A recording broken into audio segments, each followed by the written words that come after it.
And I'm Amelia. And we're the co-founders of Wildflower Delivery Co, a modern sewing kit company. Today, we're sewing our quilted jacket. To make this project, we'll be learning and practicing 4 main skills: working with quilted fabric, constructing a fully lined garment, sewing with piping, and hand sewing snap closures onto a placket. So let's jump in. The kit comes with everything you'll need to complete the project. Access to step-by-step illustrated instructions corresponding to the steps in this video, fabric yardage custom printed with the textile print you chose and the pattern piece templates, and a notions kit with a preloaded bobbin and matching thread, turning tool, sewing pins, sew-on snaps, hand sewing needle, printed seam gauge, matching piping, and just in case, a seam ripper. There are 3 additional tools you'll need to complete the project. You'll need a sewing machine, an iron, and scissors. Before we jump in, I'm going to explain a little bit about the style. The quilted jacket is a fully lined piece sewn with pre-quilted fabric for the exterior and coordinating lining fabric on the inside. The style lines of the piece are accentuated with wide piping cord, and the panel construction gives the piece a loose, tailored fit.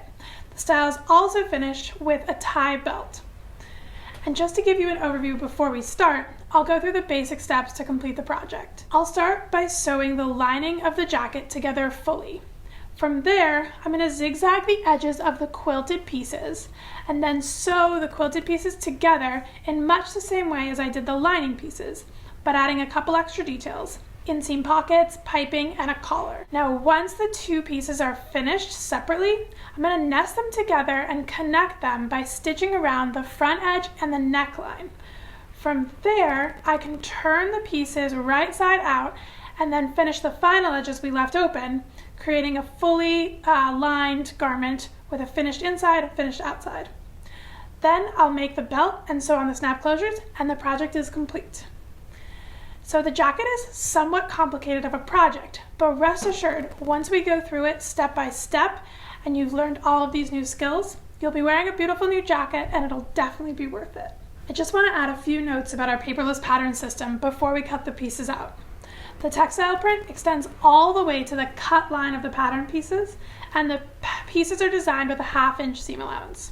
So just to be clear, the seams are the lines of stitching that hold the pieces together, and the seam allowance is the extra space between the stitch line and the edge of the fabric that will end up on the inside of the piece. Because the textile print extends past that stitch line and into the seam allowance, even if you don't stitch everything perfectly straight, you'll never see a gap or any unprinted fabric. The fabric is also printed directly with notches, so there's no need to clip them in order to mark them. Now, notches are small marks that are perpendicular to the cut edge, and they act as guides while you're sewing. For this project, the notches help match up corresponding pieces, show where to place the pockets, and indicate the seam allowance widths. You also may notice a few pieces with a border that says extra fabric, not a pattern piece. For certain sizes and styles, we had a small extra blank space of fabric when we laid the pattern pieces out.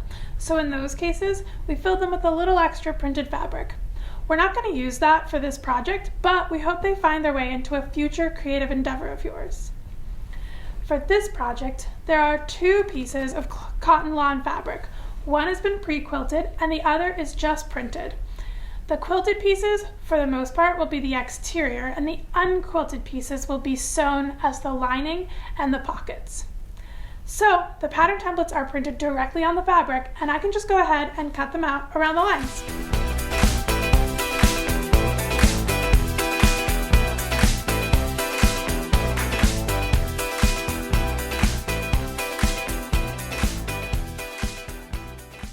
So I've cut out the pattern pieces, and I just want to go through them briefly. We'll start with the unquilted pieces. So the jacket body is made up of the center front, side back, and center back panels. Each piece has a mirror image opposite that corresponds to the other side of the jacket that you're not seeing here. For the lining, the center back panel has this curved seam that creates a pleat for movement ease. The center front pieces are printed with the exterior textile design so that when the jacket is worn open, the print extends around the placket edge. These pieces will fit together down these lines and at the shoulder seam here and here. The sleeve is going to be set into this curved area here. Now the sleeve, that's this sort of wedge piece here. It gets stitched along these edges into a tube and then set into the armhole here. The sleeve pieces are not symmetrical, and notches will help you sort of orient the piece into your jacket correctly. These last two pieces are not technically part of the lining, but they are unquilted. This rectangle and its pair will be folded in half and then become the pocket that goes into the side seam of the exterior.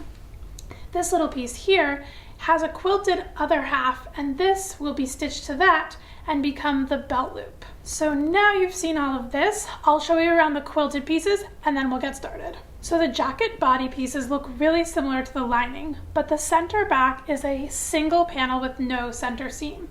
The rest of the quilted pieces are the same shape essentially, and they do correspond to each other in this same way. And when you're looking at the back and front center side panels, they look sort of similar, but you'll always be able to tell where they correspond because of the notches. The ones in the back have a little double notch that will correspond to the back piece, so those will help guide you if it starts to get confusing as you're sewing. Now the exterior sleeve is made up of two pieces, the sleeve here and then this wide cuff. They'll be stitched together along this seam, and then they'll create the same shape as the sleeve lining piece. These little slivers here, these are the quilted collar pieces. They'll get sewn together along this curved edge, and then they'll be stitched to the jacket along the neckline at this edge. This long rectangle and its partner, these are going to be stitched together to become the belt, and then they'll get further quilted down along the belt to really create like a bold, stiff tie. Lastly, this tiny piece here will be sewn with the unquilted half that we looked at in the lining section, and then they'll be stitched together to create the belt loop. So these are the pieces we're working with, and we're now going to move on to where we start sewing. So if you're brand new to the sewing machine, check out our Sewing 101 video. We go over all the basics there. So we're moving on to the sewing steps. Now the quilted jacket is a fully lined piece. So for our construction, this basically means that we'll be sewing the lining and the exterior completely separately. Then we'll nest them together and finish the coat by sewing the two separate jackets to make one single lined piece.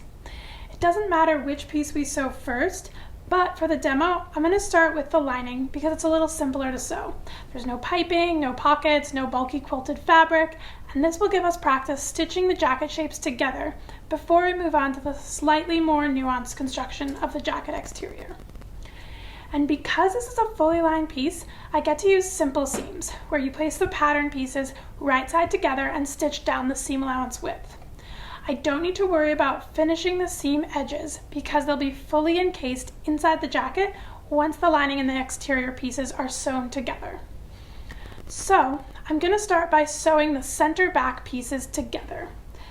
Like we mentioned earlier, most of the lining pieces are essentially the same as the exterior pieces in shape, with the exception of the back. The exterior is one solid piece that has no seam down the middle, whereas the lining does have a center back seam, and it has this curved edge. It looks a little funny, but when these two pieces are sewn together, it actually creates a little pleat in the center back, which gives the lining of the jacket a little extra mobility when you put it on. So I'll line those cut edges up with the right sides of the fabric together and pin down that edge. And there are a bunch of notches on these pieces that will help you line this up. So I would start pinning at those notches and then continue pinning along the rest of the cut edge.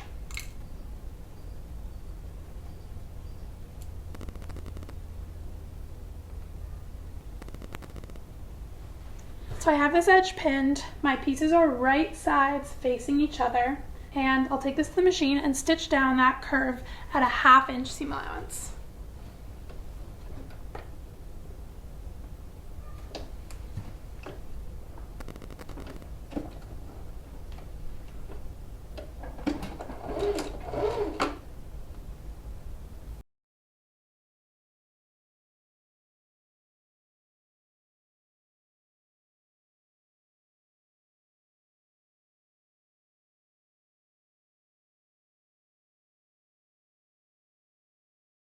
So now that this seam is sewn, I just need to stitch the top of this piece to finish the pleat. So I'll keep the piece folded and I'll use my seam gauge to mark down 2 inches from the very top edge. You'll see that there's a notch there. We're going to be measuring down from that notch 2 inches. So right here. And I'm just going to be stitching from that notch down to my pin. That's 2 inches from the top of the piece. And then I'll back stitch that at the end there. And that will kind of catch the top of this pleat and sort of allow this area to exist flat. So I'll take this to the machine and I'm just going to sew this tiny little seam. So I'm just going straight here, right to my pin, and back stitching there. So now I can press this flat and the pleat will naturally tuck to the side. So whenever I press, I always want to press kind of the piece exactly as I've sewn it, and then I'll, once that feels flat, then I'll move on from there. So that's pressed, and now I'm opening this up. And as you can see, the piece basically just looks like it has a full seam, but this area here does have a little bit more give. From there, you can open it up and press the seam allowance open such that either side of this seam allowance splits to fold back to lie flat. So I'll just use my finger to kind of open that up and then follow it with the iron. And where this is curving, this is no longer a flat shape because of this curve here. So you don't want to press it like super flat because then you'll kind of press these sort of puckers into it. So I'm really just using steam and the tip of my iron to run along that, kind of precisely along that seam without, pressing the entire piece super flat. If you have like a curved ironing board or curved ham, that's a good time to use that.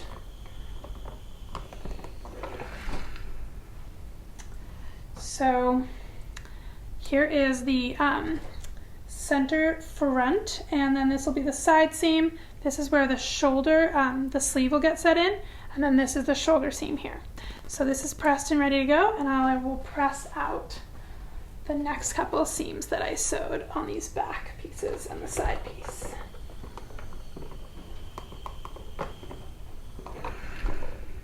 So now that the back is stitched, I can sew the center front pieces to the side front pieces and on the left and the right side. And then I can also sew the side back pieces to the center back piece. So I'll pin these pieces down the cut edge, matching the curving shapes and the notches. The notches are really helpful with this especially because the side pieces look fairly similar. So I'm finding the center back piece, I see these 2 notches here towards the waist, and I know that these 2 pieces match that. So when I'm lining these up, I'm putting my fabric right sides together, and I'll just be lining up these edges. And you'll notice where these pieces curve when they're flat on the table, they look like they match. As you're pinning them, they'll look like they kind of curving away from each other. And that's exactly how you want it to look. That's basically what's making the shaping that will kind of tailor fit the body.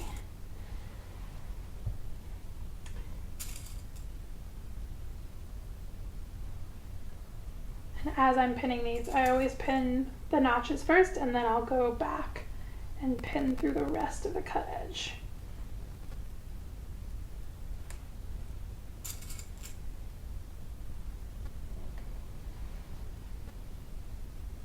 So here I have one of the side back pieces pinned to the center back piece, then I can pin the other side back piece to the center back piece.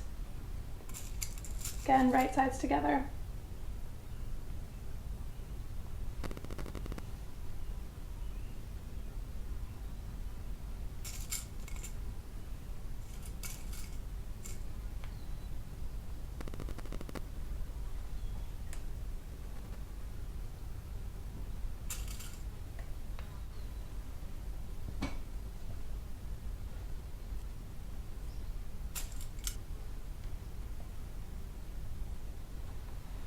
So my back piece is all pinned, and I'll set that aside. And then I can pin the side front to the front panel here along this curved edge.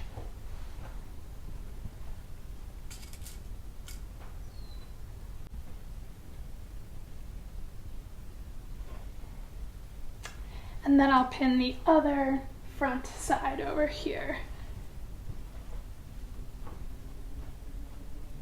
And I find it really helpful to lay this all out and kind of pin all of these seams and then sew them, because it just ensures that I have everything matching and I don't sew something and then realize I missed a piece or things were wrong. It just helps really get the lay of the land.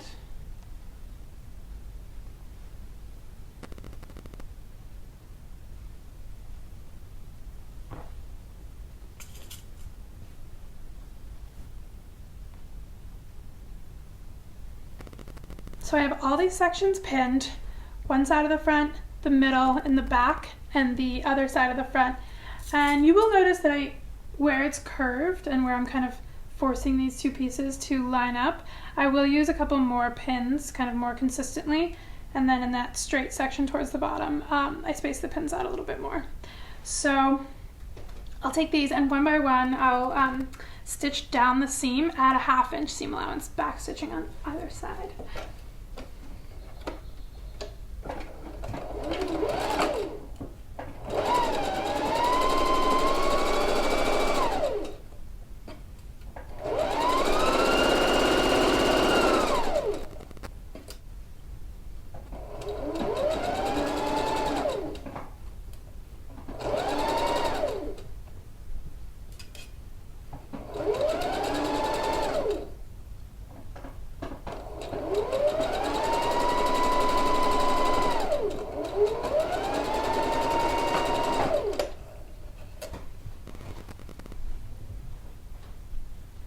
And finally, my other front seam.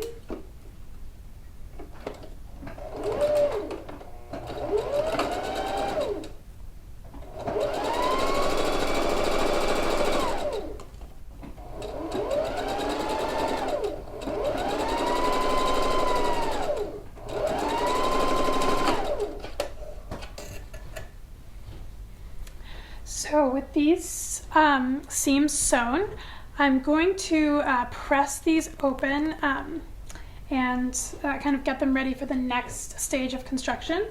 So the way I always press is, pressing that seam flat, just because it can kind of be a little puckery right after you've sewn it.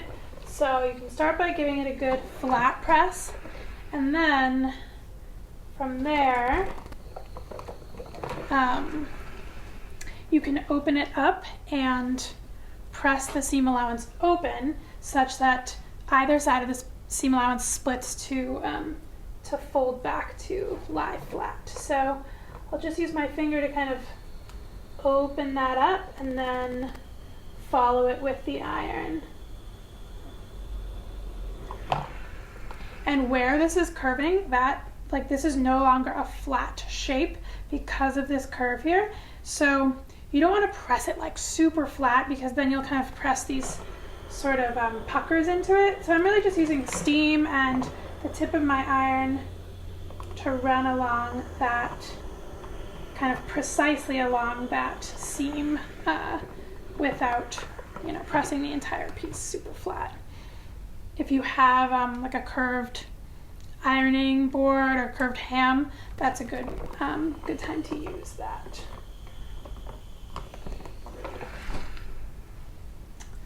So here is the center front, and then this will be the side seam. This is where the shoulder, the sleeve will get set in, and then this is the shoulder seam here. So this is pressed and ready to go, and I will press out the next couple of seams that I sewed on these back pieces and the side piece.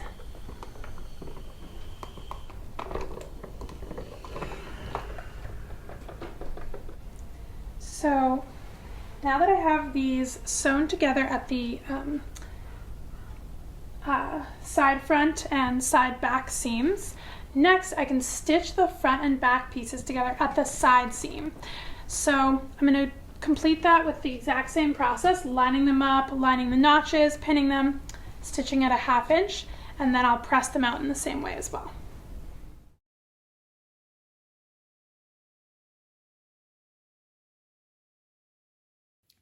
So we're sewing all of these verticals all the way from the top to the bottom, except for the center front where it joins with the side front. Here, there's a second notch that's about 2 inches up from the bottom, and we're actually going to end our line of stitching right at that notch. And that'll be important when we sew the lining to the exterior. So I'm going to mark that with a double pin, and I'll stitch down this seam and just end at that notch with a back stitch. So now, with the pieces all joined down the vertical seams, the last seam I need to sew for this section is the shoulder seam, which joins the front and the back right here.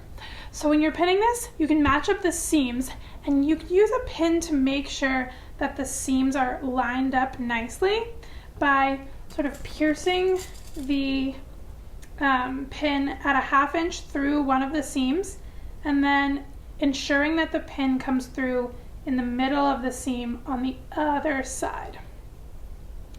So you can use that method to line those seams up at the shoulder, and then you can also line the cut edge up. And then one other thing is, when we're sewing down this shoulder seam, you want to make sure that the seam allowances remain pressed out flat. So you can also pin those flat into place so that you don't catch them as you're sewing. So you can just kind of pin across the seam allowances and ensure that they're opened in the direction that you want them.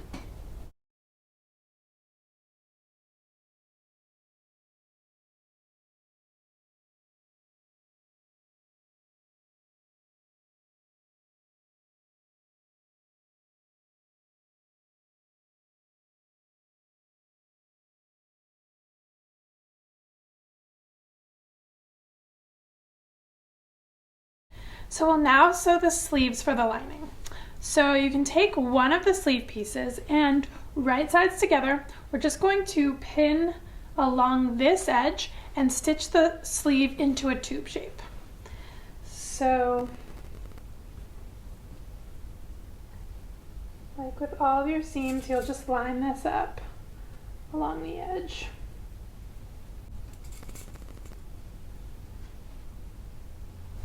So I have this pinned, and now I can stitch down this edge and repeat the same thing on the other sleeve piece.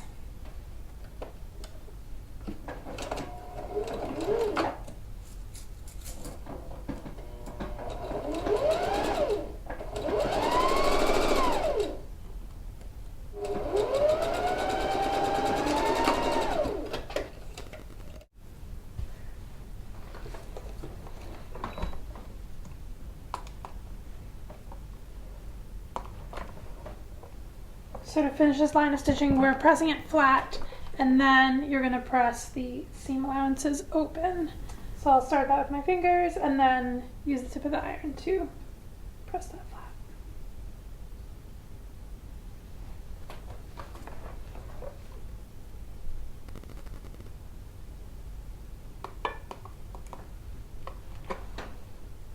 So with the sleeves sewn, now we can attach the sleeve tubes to the body piece at the shoulder. And this round opening at the armhole where you insert the sleeve is actually called the arm side of a garment in sewing. So with the body wrong sides out and the sleeve right sides out, so I'm just going to switch these. So I want the body of my garment wrong side out, and the sleeve I just sewed, I'm going to turn right sides out. Then I'm going to kind of stack the body piece over the sleeve piece so that the right sides are touching. So I'm going to put the sleeve kind of inside the body and stack them in this way so that when I look at it, the right side of the sleeve is touching the right side of the garment. And I'll start by lining up the underarm seam. So lining this up, and I want to make sure that the seam allowances are pressed open. And I'll pin that into place. And then from there, I'm going to find the notches, and I'm going to pin all of the notches first. And the notches are really helpful in this part because they show you which way the sleeve is oriented. And if you find the notches aren't really lining up, it's just that you have the wrong sleeve. So you just have to swap your sleeve out and you'll find that the notches are lining up. So I'm starting with pinning at the notches. It's a single notch in the front and that little set of double notches in the back.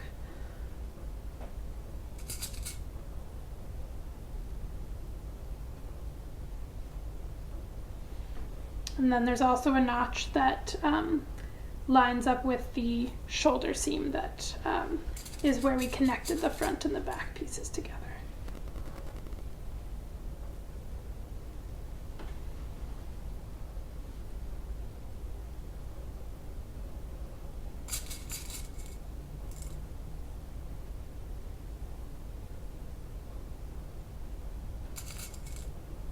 So I have this pinned at all of the notches, and then I can just go back through and add a couple extra pins between those sort of touchstone spots to make sure that the edges line up.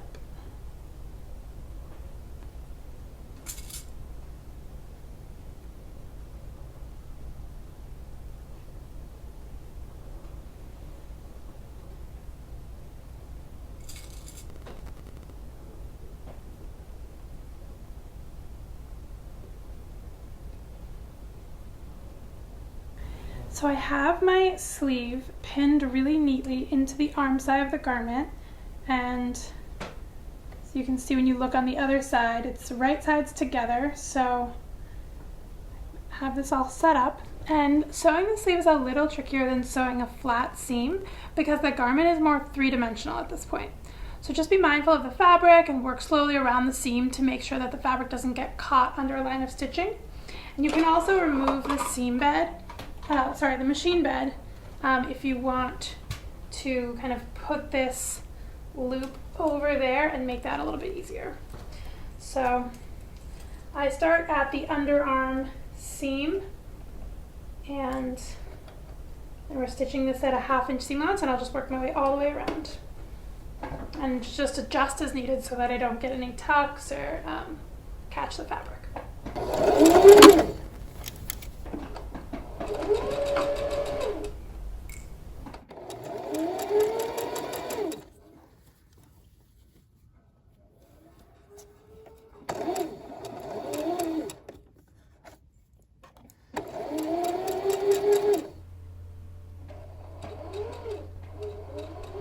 So I repeated the same process to attach the other sleeve, and now both sleeves are connected to the body of the garment. After sewing this together, I feel like we have a little preview into how the exterior pieces will be sewn together. So we can set this aside for the moment and we'll focus on putting the jacket exterior together. One of the most fun features of this coat is the quilted fabric. And we pre-quilted it for you, which saves a big step. But there are a few things to note about working with quilted fabric in general. First off, the open batting side creates lint as you're sewing. I mostly bring that up because the increased quantity of lint will mean that you want to be mindful of cleaning this sewing machine more regularly. Periodically, check below the needle plate for built-up lint. To clean your bobbin case, unscrew the small plate screws and you'll be able to lift up the needle plate. And your machine should have come with a little brush, but if yours doesn't have one, you can use a toothbrush. And you can use a little brush to remove any lint that's built up around the bobbin case. So you can just kind of look around there and just grab any lint that you see. And I would do that periodically as you're working on the quilted jacket.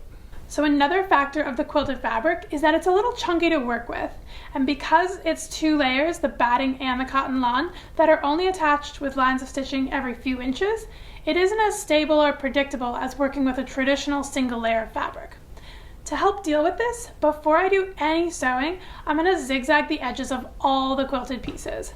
This will attach and flatten down the batting with the cotton lawn and make all of the following sewing steps a lot easier. So to zigzag the edges, I'm going to turn my stitch selection tool, or stitch selection dial, to a zigzag, and then I'm going to change the stitch width up here to 4.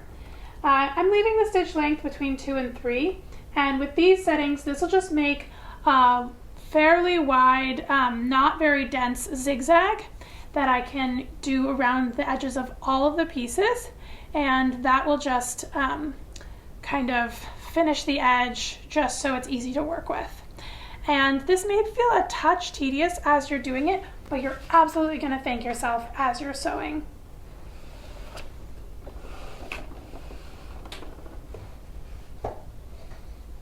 So, just going to stitch around the edge of all my pieces.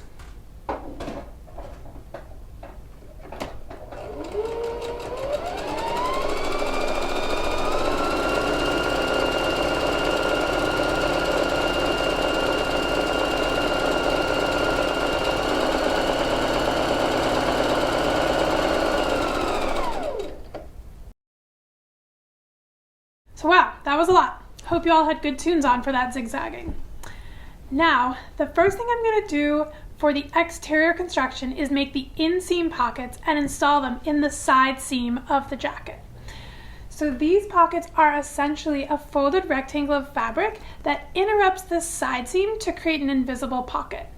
The front and back garment pieces are stitched together vertically, but then we leave a gap in that stitching and seam the front half of the pocket to the front panel and seam the back half of the pocket to the back panel such that the side seam opens into a pocket. The reason I'm inserting this before stitching any other panels together is that the pocket bag will extend the full width of the side front panel and then be stitched into the seam connecting the side front panel to the center front panel. This will support the other side of the pocket and help hold it in place. And all of this makes way more sense once you start doing it. So to start this process, take one of the rectangles and fold it in half, pinning the top edge. You'll notice that there are 2 notches on one side, and those will line up and match when you fold this. So taking note of my notches, and I'm just going to be pinning this top edge.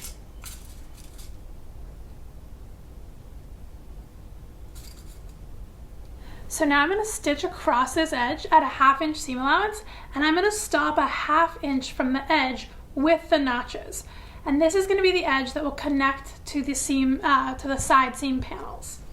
So putting my machine back on a straight stitch, and I'm just going to stitch across this pocket panel.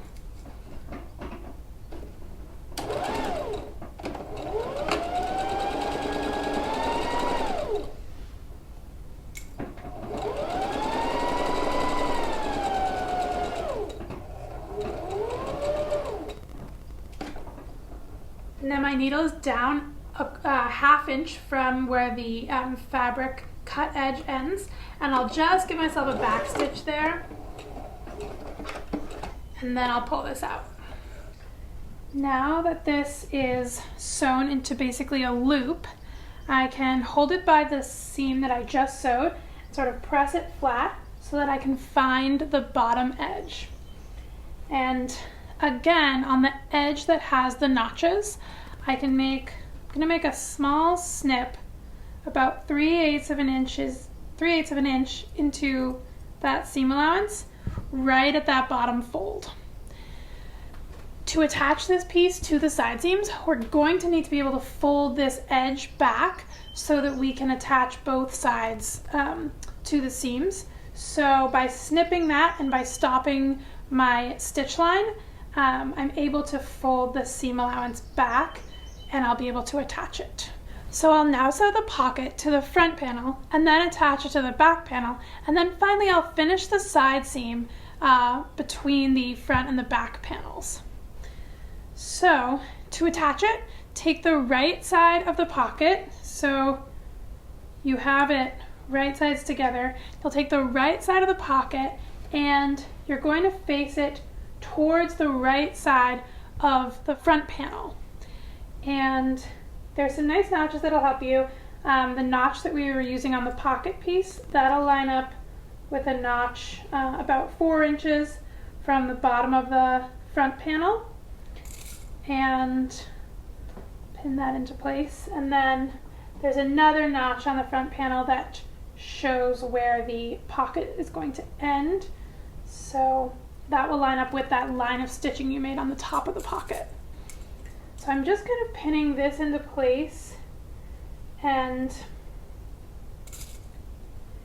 I am pinning that, but making sure that the other side of the pocket is not getting caught. So this is why it's super important to be able to split open the seam allowances, because we want the seam allowance of the top side that we're working on to be out flat, and then we want everything else out of our way for when we stitch this.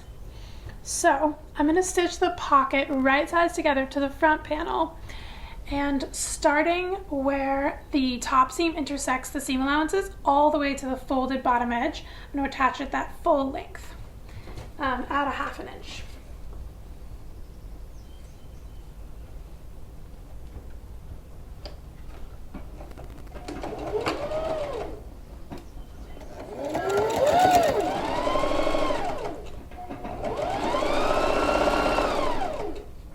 And as I'm sewing, I can just double check that this other side of the folded pocket is free and isn't caught under my presser foot.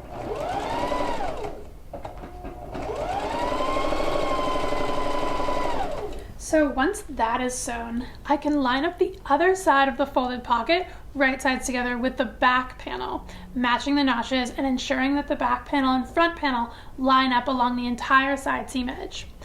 I'll pin this to secure it in place, and then I'll also do the same line of stitching. So I'll kind of set this up. I have the right side of my front panel facing up. My pocket is stitched to the right side here, and then I have the free side that I haven't sewn yet that's facing up as well.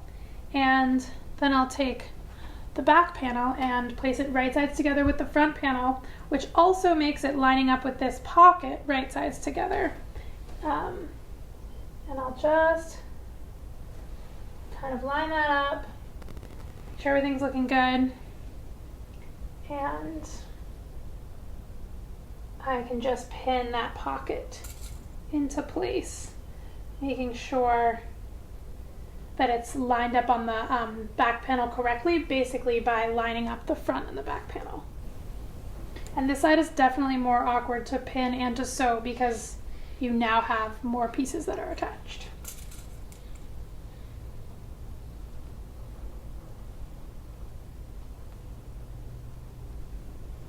So here I have the pocket is stitched to my front side and about to be stitched to my back side.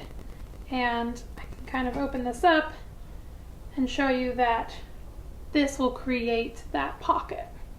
So I'll take this back to the machine and stitch at a 1/2 inch from the top seam all the way down to that folded edge.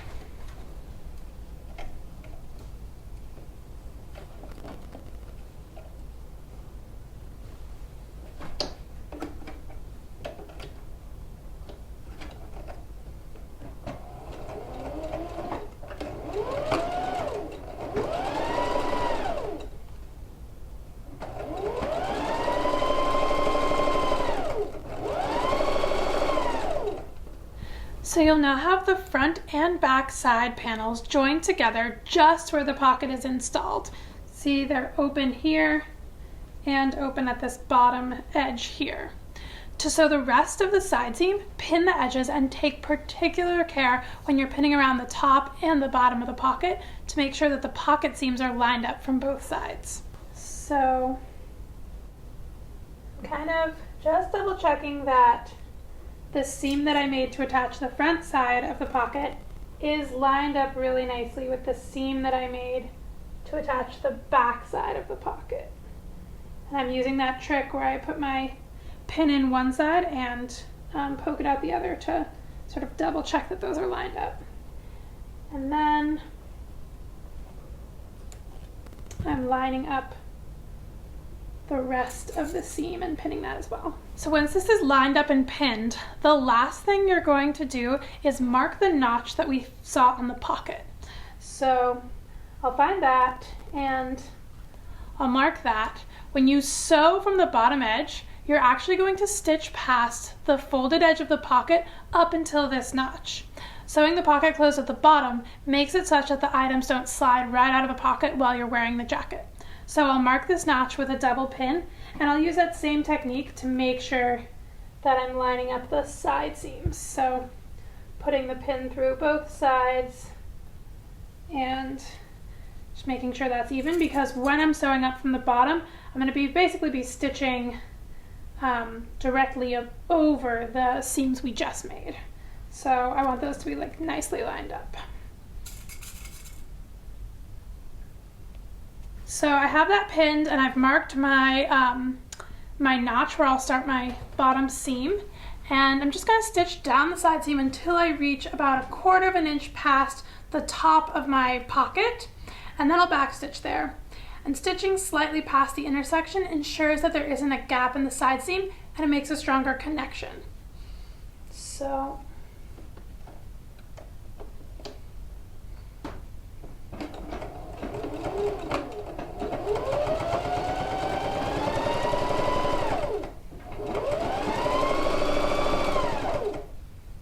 because I want this to stay as lined up as possible, I'm going to leave that pin that marks the top of my seam in until I just need to take it out. So I'm going to sew almost all the way up to that pin before I remove it, and that just helps everything stay in place.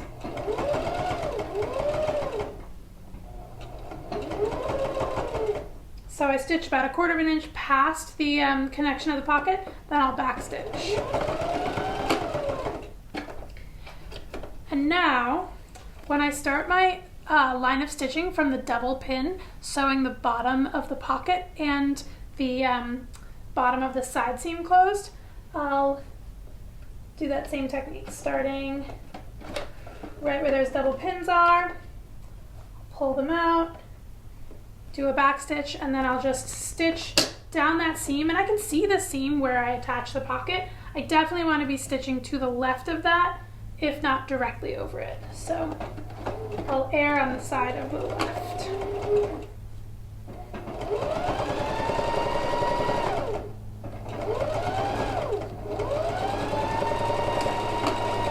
So now you can open your piece up and admire the invisible inseam pocket.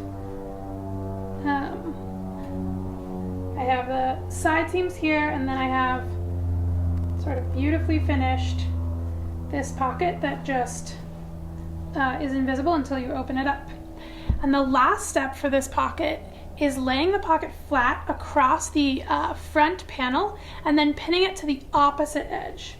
So I'll be looking at this from the wrong sides, and I'm just going to lay this across and pin the free edge of the pocket, which is still an open loop, pin that into the front piece here.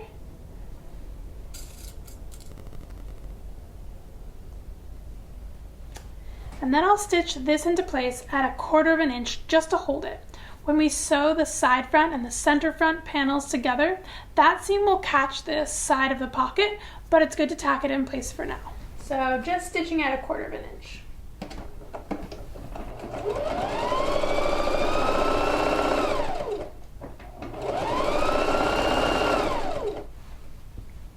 So now when I put my hand in here, the seam here is what closes that pocket, and also what supports it from getting kind of like pulled down when you have items in the pocket.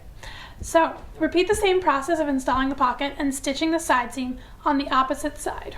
So the lining and exterior are similar pieces, but we're going to construct them in a different order because of the extra additions of the pockets and the piping. So we did the pockets first, which had us sewing up the side seam. And now next, we're going to join the front and back pieces, both the side pieces and the center pieces, at the shoulder seam. With those pieces connected, then I'll be able to sew a continuous seam between the center front and side front pieces and sandwich a piece of piping down that entire length without any breaks. So to connect the shoulder seams, I'm going to pin the pieces at the shoulder for each section. So for the side pieces, I'll just be joining the tops of these to make this into a circle. And then for the center pieces, I'll line up the front pieces onto the center back piece here, right sides together, and then I'll pin here at the top. So I'm just going to pin all of those into place.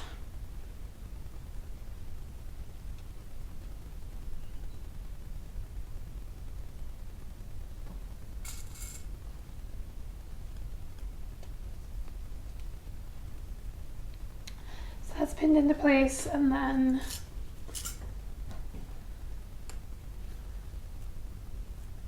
pinning these together, right sides together.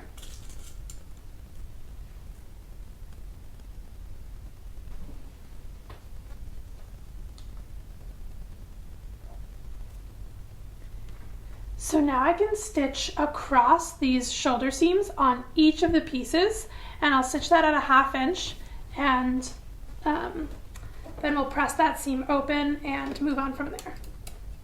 So now that the pieces are joined at the shoulder seams, we're ready to make our first piped seam. So piping is a soft cord that is covered with bias cut strips, which allow the piping to bend around corners and curves.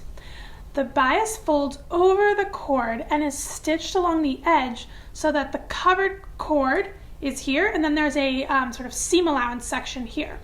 The piping will get sewn between 2 layers of fabric, stitched right along the edge where the bias strip edges meet the cord, so that when you open up the seam and look at the right sides of the fabric, the covered cord is sort of poking out of the seam, and all of the seam allowances of the piping and of the 2 panels are on the other side invisible. So this piping is pretty large and makes a really fun design statement in the jacket, but it's soft enough that it's manageable to work with. They make specific presser feet to use with piping, but a zipper foot, which comes standard with almost all sewing machines, works great as well. So that's what I'll be using for this demo. To set up the piping in this seam, I'm going to start laying it out along the seam on the right side of the fabric, lining up the seam allowance of the piping with the cut edge of the center piece. So I'm working on the center piece because it's still able to be flat, whereas these pieces, have this curve. So it's just going to be easier to work on the center piece. So I'm going to be opening this up, and this here is the center, the side front seam, and then this goes all the way back to the side front or seam in the back, and that's what we're going to be piping. So I'm taking the piping that was included in the kit and going to pin it starting extending about 1 inch off the edge, just so we have extra piping to work with. And I'm going to just pin it down this whole edge, and I'm pinning it on the right side of the fabric, and I'm lining up the cut edge of the bias with the cut edge of my fabric. And this piping is made with a 1/2 inch seam allowance, so by lining it up like this, we're automatically setting up our stitch in the right place.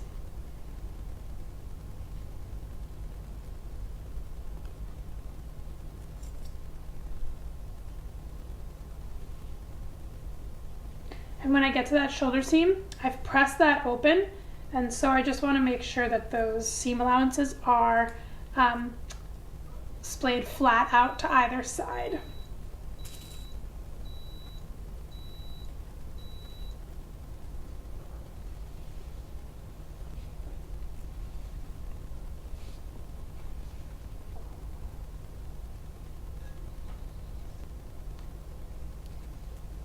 So I've pinned this full length of the seam, and then I'll just trim the piping off the roll about an inch past the edge of my piece.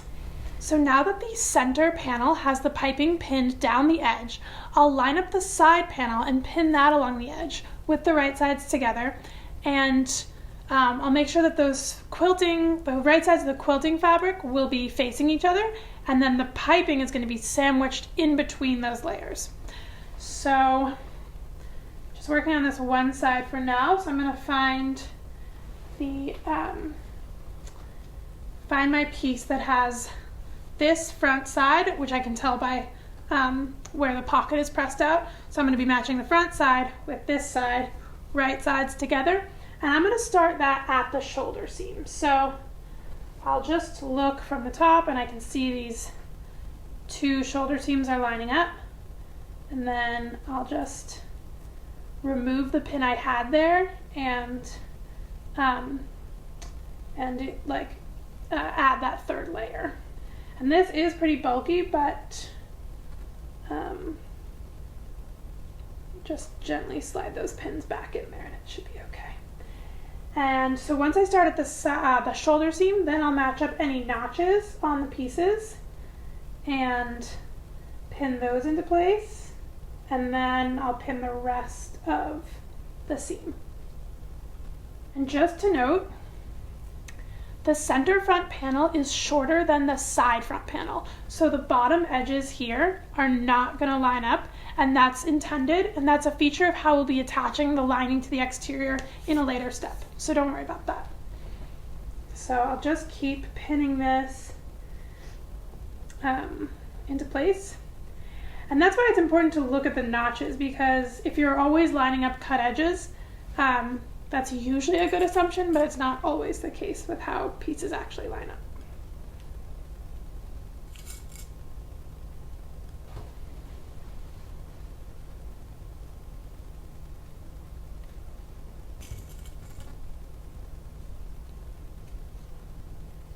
So now I have this entire edge pinned, and as you can see from the front side, I have the right sides of the jacket facing each other, and then the piping is poking out of that seam.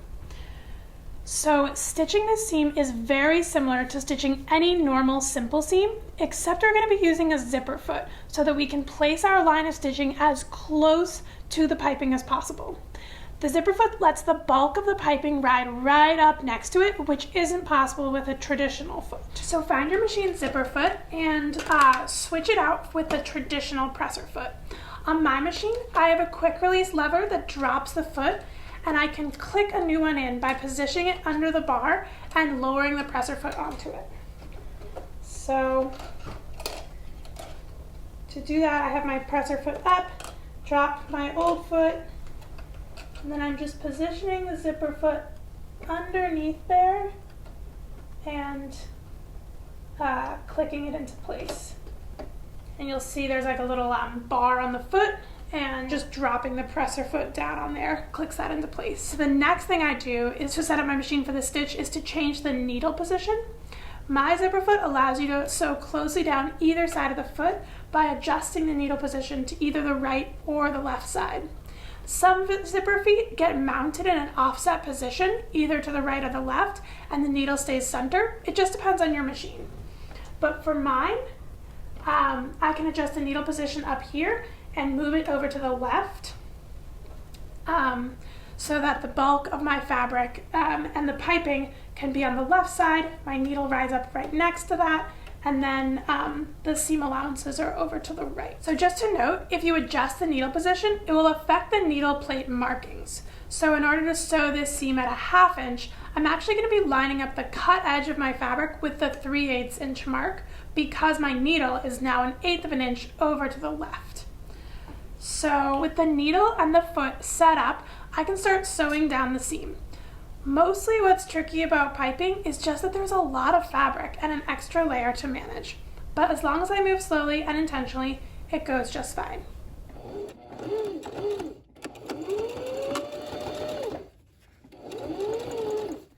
I'm holding the bulk of the piping, I can feel that between the layers, and I'm just sort of pressing that up against the zipper foot so that I'm getting my line of stitching as close to that as possible. And the zipper foot is basically acting as a barrier, so I'm able to push the piping against that as I'm sewing, and that ensures that the seam is tight.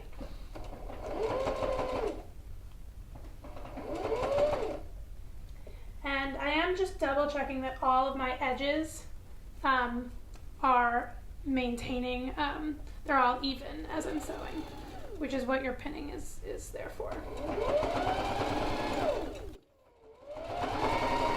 So when you've sewn the length of the seam from the front to the back, you can open it up and check that everything looks good. So this is pretty exciting.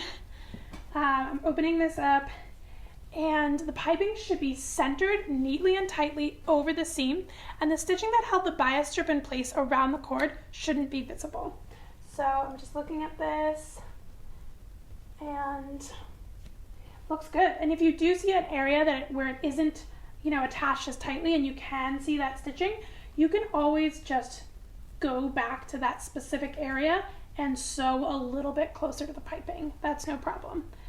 The other thing is this piping is so fat that if there is a little bit of stitching visible, the piping is big enough that it's just going to kind of settle over that and you won't really see it. So just make sure it looks good to you. And when it does look good, you can repeat the same process on the other side of the center front and side front seam. So now that the body of the jacket is together, we can sew up the sleeves like we did with the lining and then attach the sleeves to the body piece. So the sleeves are quite similar, except they're divided into two sections, the arm of the sleeve and the cuff. And because these two pieces get joined together with piping in this seam, I'm going to sew both into tubes and then attach them with the piping in the middle so that the piping can be a continuous circle.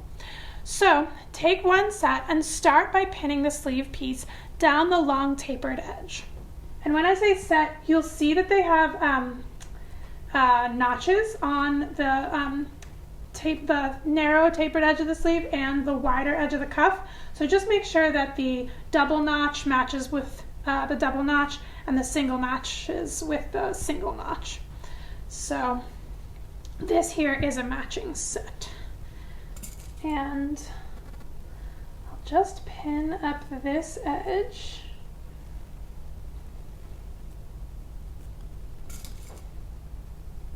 This seam that I'm pinning now, this is the underarm seam of the sleeve.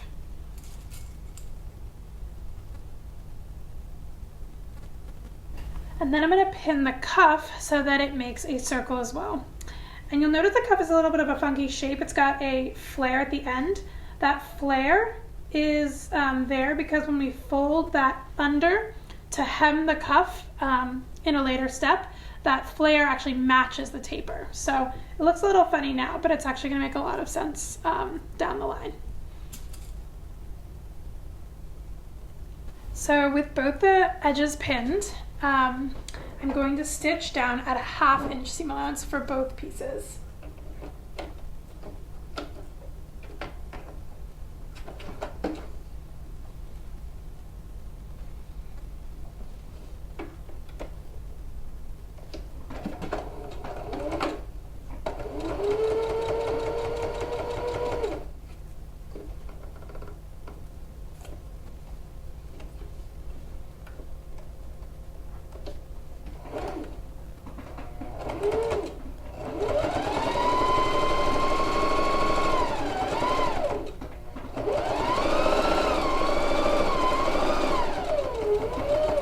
So with these both sewn into tubes, the wider edge of the cuff will be sewn to the tapered side of the sleeve. So this edge is going to be sewn to this edge. And I'm going to add the piping here. And because the piping makes a full circle, I'm going to use a special method of joining the piping so that it goes all the way around the cuff without any breaks. So take the end of the roll of the piping, and with your seam ripper, you're just going to take out the seam, securing the bias around the cord about 2 inches back. So the way I do that is I'll just use the seam ripper to cut the thread at the 2 inches, and then I'll pick at it and kind of pull that thread out towards the end, towards the free end. So I have this here, it's opened up like this, and I'm just going to clip 1 inch of the cord out from the end of the piping piece. So I'm getting rid of this last inch, and then I'm going to fold the raw edge of the piping back a 1/2 inch and kind of press that down with my fingers.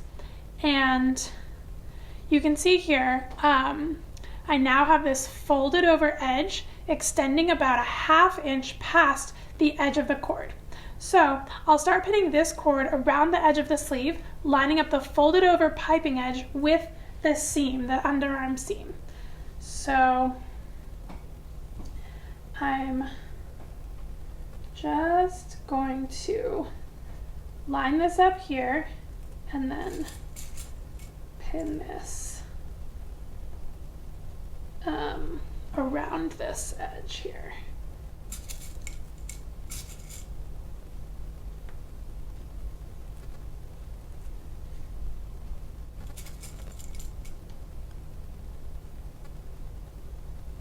So now I am getting back towards the beginning of my piping, and I'm going to trim off the piping so that it butts up directly next to where I cut the piping edge. And I'm going to I want it to butt up directly, so I'm actually going to give it like maybe 1/8 of an inch extra so that it can kind of fill in that gap. So I'm trimming the piping off there, and then I'm just going to lay that in next to the cord such that the folded over edge kind of overlaps and secures the newly cut end of the piping. So just make sure that that is really nicely done, and then I'll pin that into place.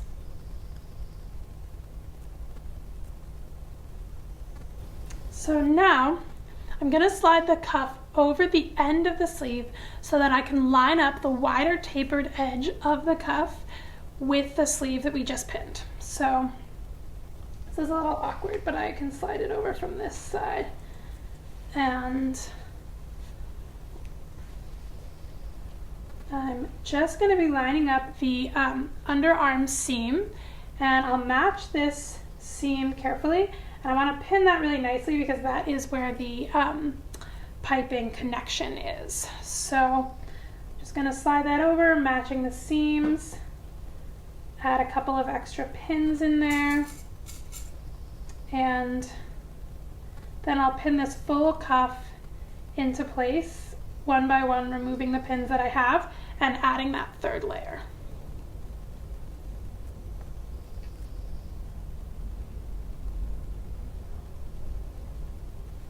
So it might feel like it doesn't fit when you're first kind of getting the cuff over here, because the cuff is the same width and it's now like having to be around the whole exterior. So just sort of adjust it and make sure to sort of like pull it and pin the opposite side so that you get the cuff spaced evenly out over the sleeve edge.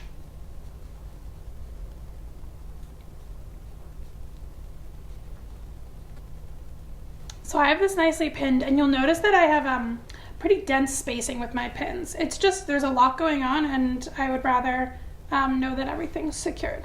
So when I take this over to the machine, I'm going to take the seam, the machine bed off, and that way I can sort of slide the cuff tube over this narrower part of the machine and be able to stitch around the full circumference.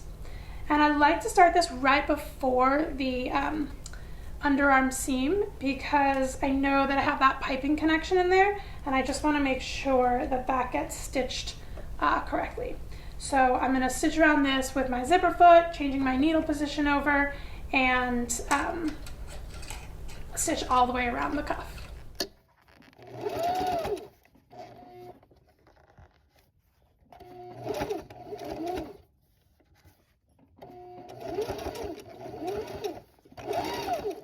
So your first sleeve is constructed, and now you can repeat the same process to make this the sleeve for the other side. So now that the sleeves are sewn and finished with piping and cuffs, we're ready to stitch them to the body of the jacket, just like we did with the lining. The only difference with this connection is that I'll be adding piping in between that shoulder seam. But we just practiced and perfected the method of attaching piping together in a beautiful finished circle for the cuffs, so we're really set up to succeed with this next step. Use the same method of opening up the bias casing, trimming the cord back an inch and folding over the raw edge, and then pinning the cord around the arm side of the garment body, starting at the underarm seam, and connecting the opposite end to fit snugly into the start of the cord, just like we did on the sleeve. So, just going to follow all those same exact steps, but this time I'm putting the cord around this arm side seam.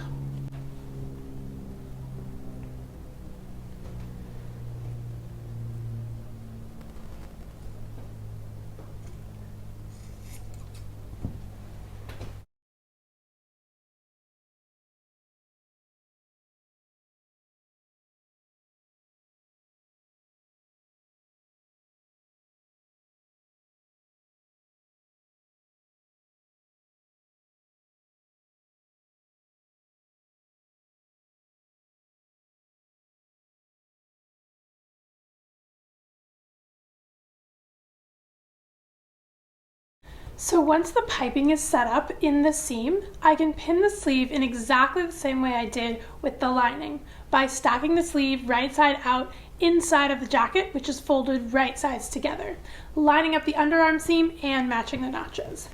So I have my jacket, double checking that I have the right sleeve. The notches, there's the double set in the back and the single set in the front. So I'm just checking that this is the right sleeve, and then I'm going to nest that inside the jacket such that the right side of the jacket is touching the right side of the sleeve, and then I'll just match up those seams and notches and pin them in place with the piping sandwiched in between.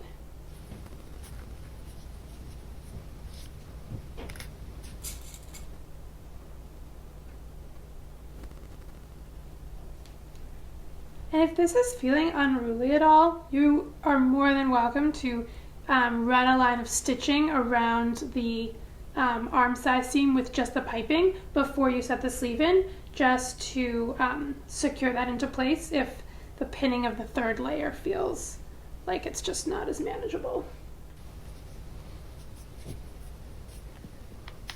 So with this well pinned, I'll sew it starting from the underarm seam all the way around carefully, and taking my time around the curves to ensure that I maintain a consistent seam allowance and manage the kind of extra bulk of the fabric.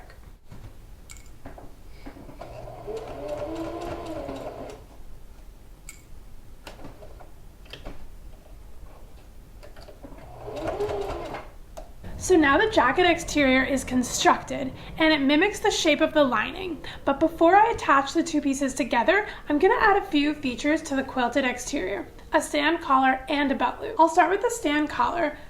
Both of the mirror image pieces that get sewn together to make the collar are quilted, which adds extra body to this piece and helps it stand up and create warmth around the neck. So the pieces have one side that is a little bit more curved and one side that is straighter and flatter.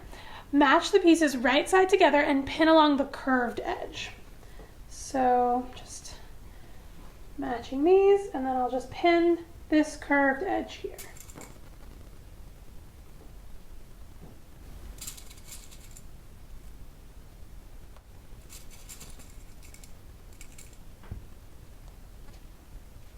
Now stitch this edge at a 1/2 inch seam allowance.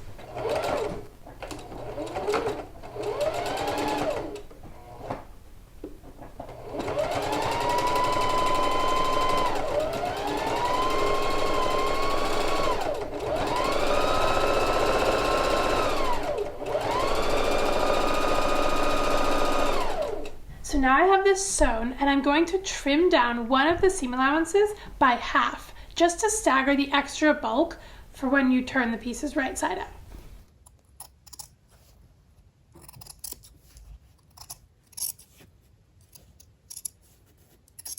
So with that trimmed, flip the piece right side out and push the seams out to the edge, pressing that into place.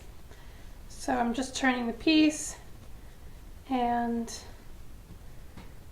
pushing that seam out to the edge so that I have the sole shape like this.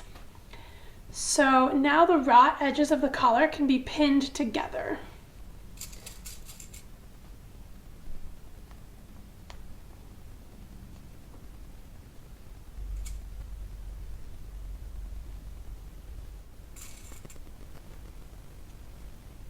So before pinning the collar to the jacket body, I'm going to pin the piping to the jacket neckline. To do this, I'm going to peel back the end of the bias, and I'm just going to peel that back a little bit so I can see the cord. I'm going to cut the cord at an angle, and I want it cut in an angle facing away from the seam. So I'll just be able to then slide that cord bias back over, and I'm going to line that angle up basically with the 1/2 inch seam allowance line. So I'm gonna just line that up like that and pin this into place. And cutting that cord like that will just allow it to sort of meld into the jacket really nicely.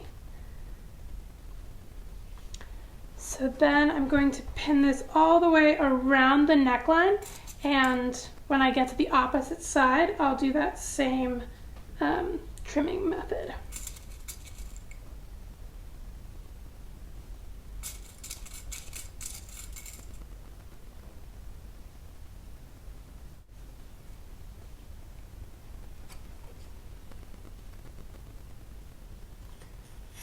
So I'm just cutting that off, and then I can peel this back and trim it down at the angle, slide that back over, and that will line up nicely with my seam. So now I will line up the collar with the curved neckline of the quilted jacket.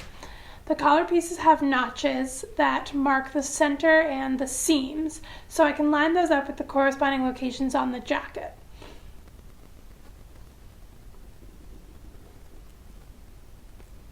So I started at the center back, and then I'll just be going around. So now that this is pinned, you can stitch the 2 collar layers to the quilted exterior. And I'm going to stitch this at a 3/8 inch instead of a 1/2 inch, because I'll also create a line of stitching here to attach the lining to the jacket at a 1/2 inch. And I don't want this line of stitching to show.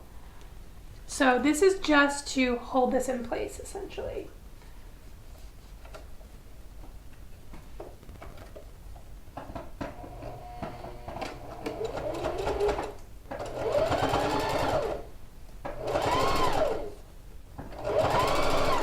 So I've stitched the collar in, and it's because it's just the stitch to hold it in place. When you flip it over, you will see the stitching that holds the bias around the piping, and that's okay. When we stitch the lining onto here, we're going to stitch that directly next to the piping at the 1/2 inch, and we won't see that gap anymore. The belt loop is a lined trapezoid made from 2 pieces, one quilted and one plain, that are sewn around the edges right sides together. Then I'll turn them and stitch them to the back of the garment at waist height. So take the 2 pieces and pin them together facing right sides together.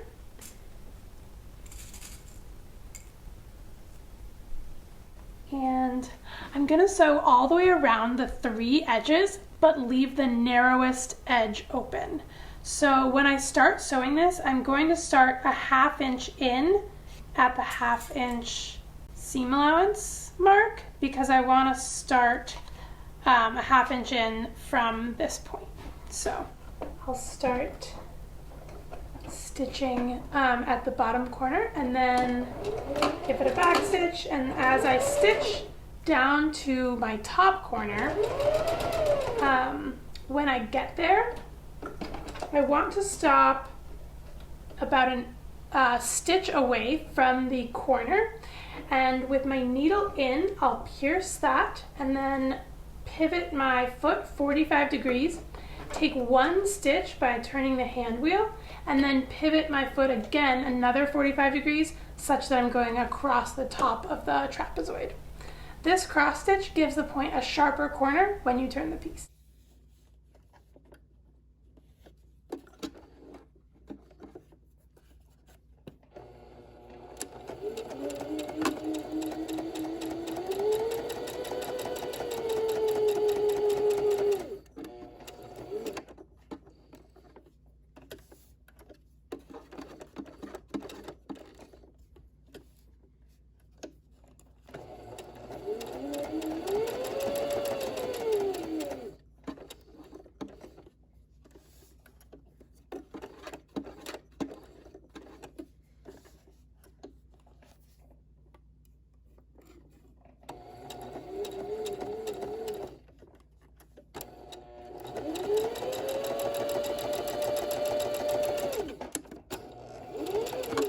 So once sewn, I'll clip the corners, including the bottom corners of the open seam, then I can turn the piece right side out.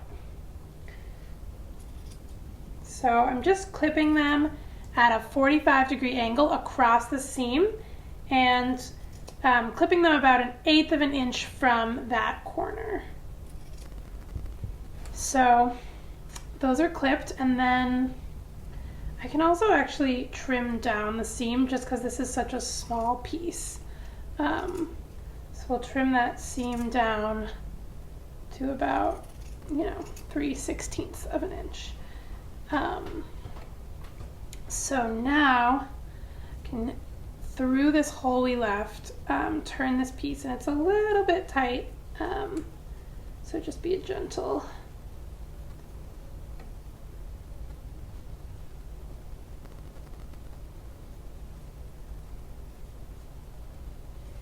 So I'm turning this piece, and I can use like a scissor or something to help turn it just because it is pretty narrow. And then I'm also going to kind of wiggle these corners out.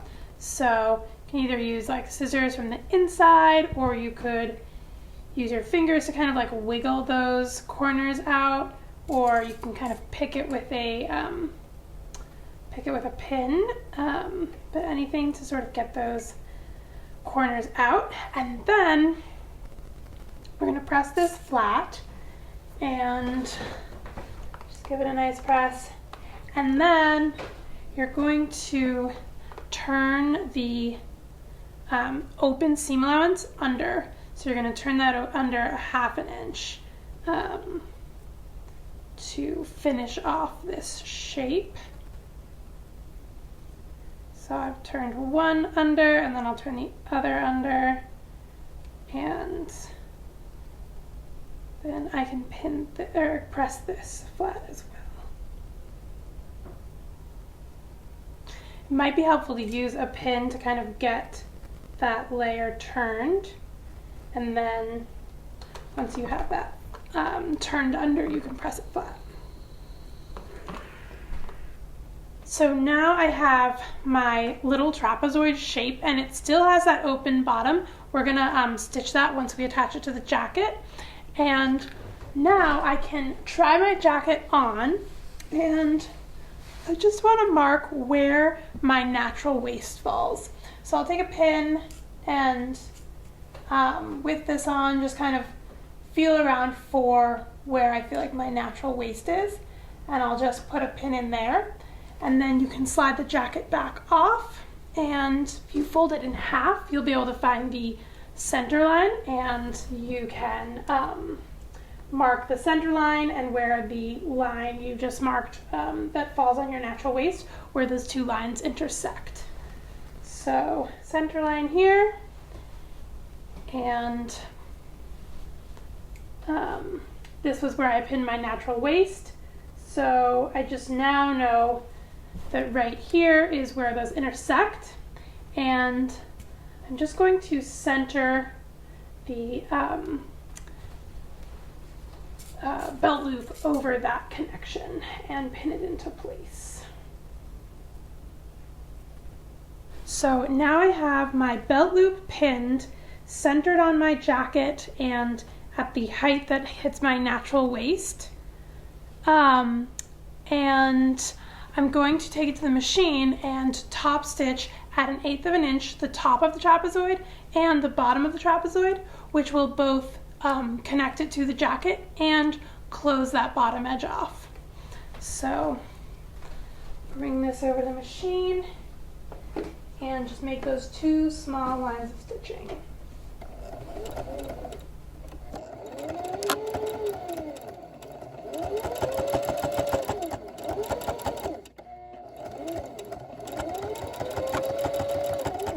So the jacket exterior is now fully constructed, and to finish the project, I need to sew the lining piece and the jacket piece together. I can't just stack these pieces together and sew all the edges, because then I would not be able to turn the pieces right side out, and the jacket would forever be stuck inside out with all the messy seams showing. So I have to sew this together in 2 stages. So I'm going to turn the quilted piece inside out. So turning this inside out, and then I'm going to take the lining and turn this right side out, and I'm going to stack it into the jacket. So with this right side out, I'm going to feed that sleeve into there, and then feed this sleeve right side out into here, and I've kind of just nested these 2 jackets together, and the right sides of the jacket are touching each other, and we can see the wrong sides. So from here, I'm going to line up the edges and pin along the center front bottom edge here, just this center front bottom edge, the center front vertical edge, and around the collar. So I'm going to pin those, and then I'll sew them on the machine, and then we'll move on from there.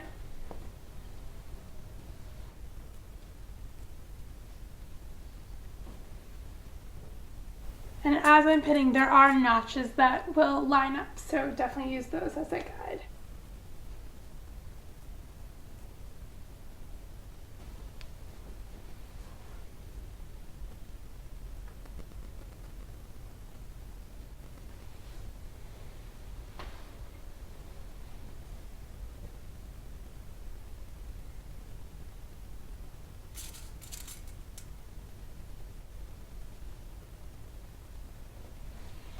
So now that I have this edge pinned, and it's pinned from this seam here that connects the side front and center front panel, and you can see I've just pinned it directly up next to the piping, and I'm going to start my seam right on the inside of the piping. So I'm going to stitch around there, all the way around this edge, across the neckline again, and remember we only did a stay stitch here that held the collar in place, so this is going to be a deeper seam at 1/2 inch, and then all the way around this edge, finishing off here.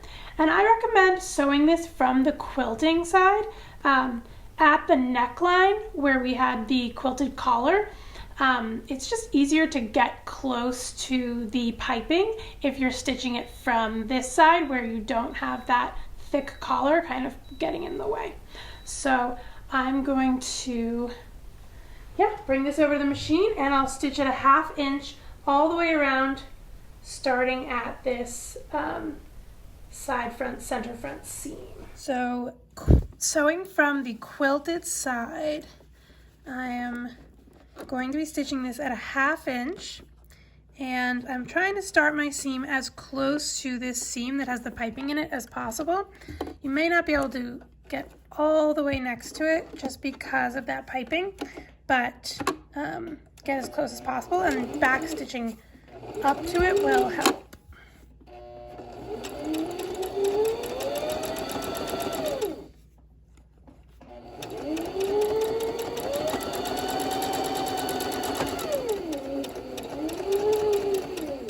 At the corner, I can do that little trick where I make a pivot.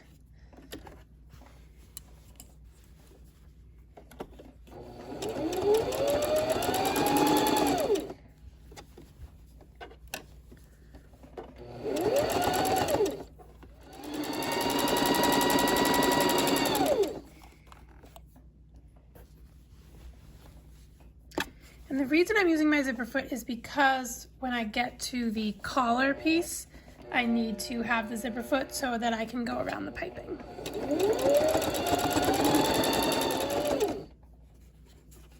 So here I can kind of feel that piping, and I'm just going to be stitching around it and turning that corner.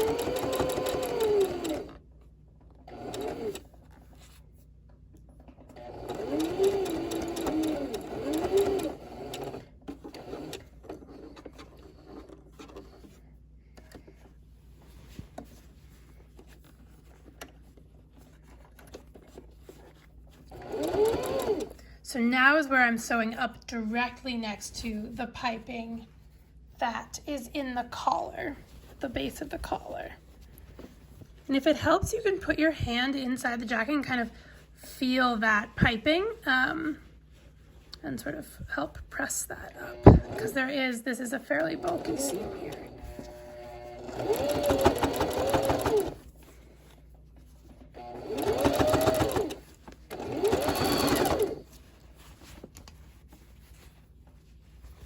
And I'm also being mindful of the lining layer and making sure that that's staying out of the way underneath.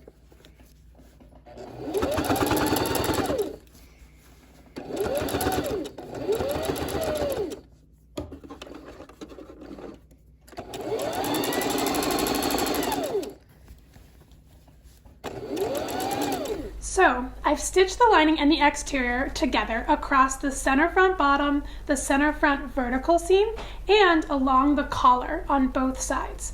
This seam is one of the trickiest of the whole piece, so bravo for getting this far. Definitely check this seam before moving on. Because of the bulk of the layers, especially at the collar, make sure that the lining layer didn't get caught up in the seam, and double check from the outside that the piping looks good and the collar piece is stitched in nicely. And yeah, just take an extra moment to just double check that. And if any areas need a little revision, it's totally fine. Just use your seam ripper and take out that specific section. Ripping seams out can feel a little frustrating, but for a seam like this that is doing so much with just one line of stitching, it's okay if it has to happen in stages. So I double checked mine, and I did have to do a few revisions, and now everything is looking good from the inside and outside.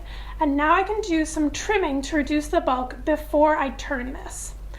So I'm going to trim the corners at a 45-degree angle, the bottom corner and this top corner where the collar comes in. And then I'm also going to trim the seam allowances down in the collar a little bit just to reduce some of that bulk. Because we did that line of stitching on the collar to attach it, this is all sort of a unit, so you can't separate the seam allowance layers the way you often would when you're trimming a seam. So I'm just basically trimming up to that stitch line that we made.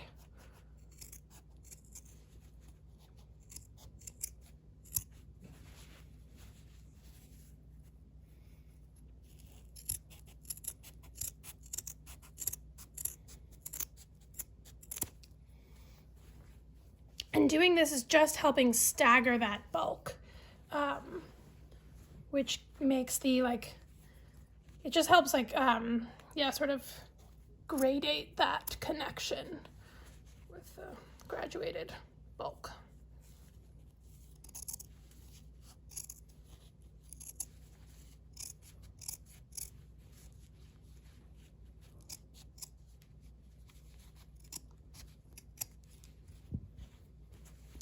So I've trimmed that out and I trimmed my corners, and now I'm ready to turn it right side out. So the piping's been trimmed out, and then I'll also trim out the seam allowances. So for those, I'm going to trim it back to 1/8 of an inch for the whole part of the seam of the hem allowance. So if you want, you can mark it, but for 1.5 inches from the cut edge, we want that seam allowance gone. So I'll just trim it across and then cut it at 1/8 of an inch. And I'll do this for all of the vertical seams.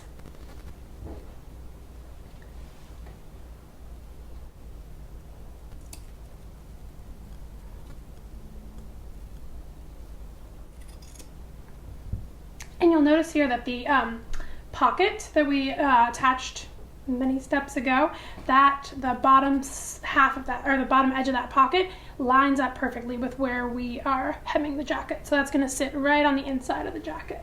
So I trimmed out all the vertical seams. I'm not going to trim this one that's at the very edge here. We'll just leave the seam allowance there because we don't have the extra bulk of the other side, so that's fine.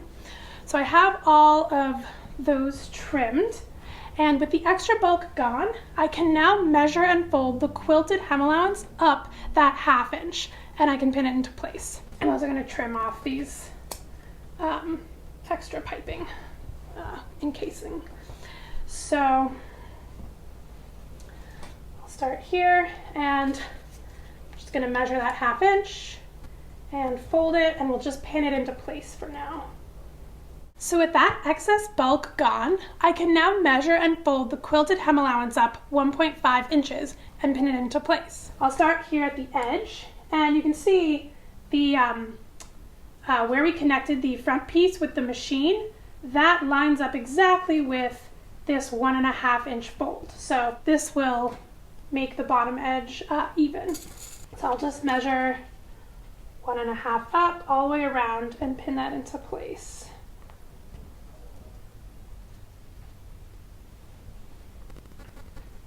And as I'm pinning this, I'm also making sure that the seam allowance that we didn't trim, that's still here, is open and flat. We want to have the seam allowance going to either side to space out that bulk.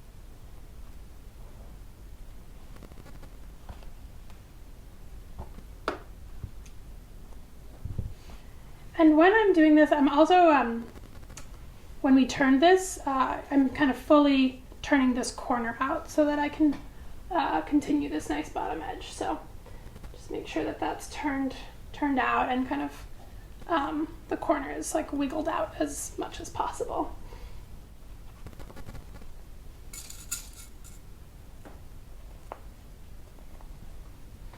So I have the full hem of my bottom edge pinned up at 1/2 inch, and it's really fun to look at it from the other side. You can see where the piping we trimmed stops, and that makes a really nice corner here. And yeah, it's just nice to see it from the other side. And now I'm going to deal with the lining. So I'll fold the lining piece back 1 inch and press that. And just to give you a sort of an idea of how this is going to look, when I fold this back that 1 inch, it's then going to rest inside the seam hem 1/2 inch from the edge. So I will flip it to this side, and I can fold that up the 1/2 inch, or sorry, the inch, and measure that. And I'm going to use the iron to press this into place so that I don't have a whole bunch of pins in there. And just like we did on the outside, I'm making sure that my seams are still pressed open and flat. And at this edge, you'll notice, you remember how we left the end of that seam open on the lining where the side front and the center front joined together? So that opening allowed us to sew the two pieces together around the edge when we were using the machine. And now that opening is giving us the space we need to fold the seam allowance up and organize that connection between this machine sewn section and the hand sewn section. So yeah, you can see as you fold that up the inch, that opening is allowing you to do that. So I have the lining folded back 1 inch and pressed, and the quilted is folded up 1.5 inches and pressed. And right here, where we sewed the machine, this will get stitched in by hand, and then this gets pinned and pressed, pinned over here, and this will get stitched in by hand. So this here is kind of how we're dealing with the connection between the machine sewing area and the hand sewn area. And we'll focus right there, but that's how it all gets folded over. So with both sides folded, the inch and the 1.5 inches, I'm going to line up the lining sections with the quilted sections, matching up the seams and pinning that into place. And remember, they're not going to match up on the edge. The lining will be 1/2 inch above.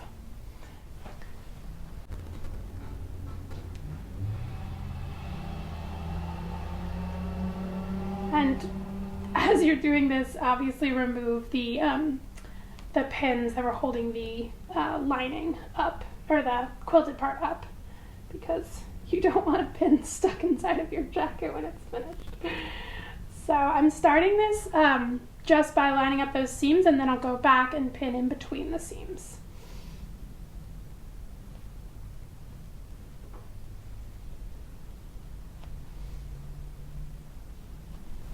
And I'm finishing over at this side where the machine hem and the hand hem line up here. So then I'll just go through and add a couple more pins.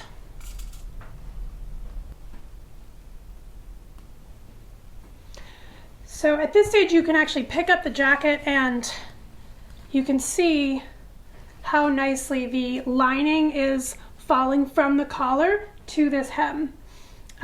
There's no like bubbling, there's no pulling. If we saw any of that, we would know that this hadn't been lined up correctly. So with this pinned, now we're ready to sew the connection.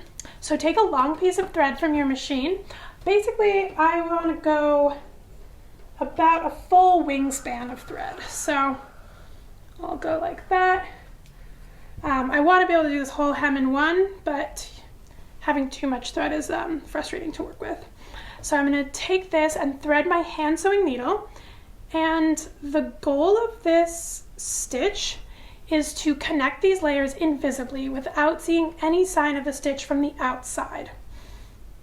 And so I will, I'm going to be using a single layer of thread, and I'm just going to wrap that around my finger and pull the thread along to make a knot. And then I'm just going to be starting at one edge and doing this invisible stitch. So I'm going to start by taking my needle and bringing it under the thread and then pulling it up. And I'm basically taking a small bite of the fabric, of the lining fabric, and kind of going into the lining fabric as it's like as if it were a channel. So I'm kind of following the fold but to the inside. And I'll do that for about 1/4 inch, and then I'll take a bite of my quilted fabric underneath, and then I can pull that stitch out. And then I go into the tunnel of the lining fabric for 1/4 inch, swing down, grab a little bit of the quilted fabric, and then come out. And I'm just going to do that same technique all the way along the bottom edge.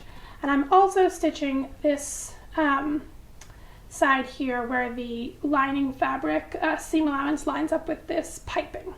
So I'll do that all the way across and then knot it off. So I've hand stitched this whole bottom seam, ending by stitching down the center front piece where it connects to the machine sewn hem. And at this point, double check that you removed all the pins from the hem, because if you left one in, now is the last chance to grab it. And you can go in through the opening in the sleeve and just reach down and pull the pin out if there is one there. But after we close up the sleeve, if it's in there, it's stuck inside your jacket. So the bottom is sewn and looking beautiful. And now we can repeat a very similar process to the one that we did here on the bottom to hem the sleeve. So I'm going to be working on this from the lining side. So I'll pull the sleeve through the lining so that the lining is outside and the quilted part is on the inside.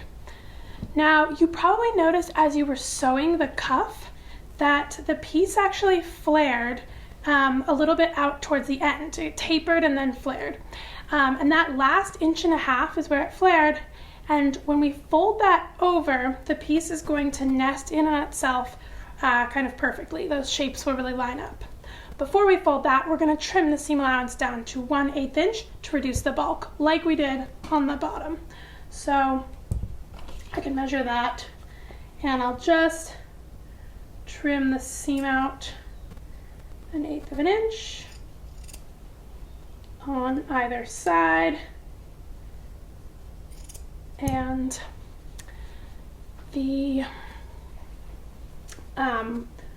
so that's been removed, and then I will fold, kind of bring the lining up, get that out of the way. I'm going to fold the cuff back 1.5 inches all the way around. So fold that over and just measure that. And I can pin that into place.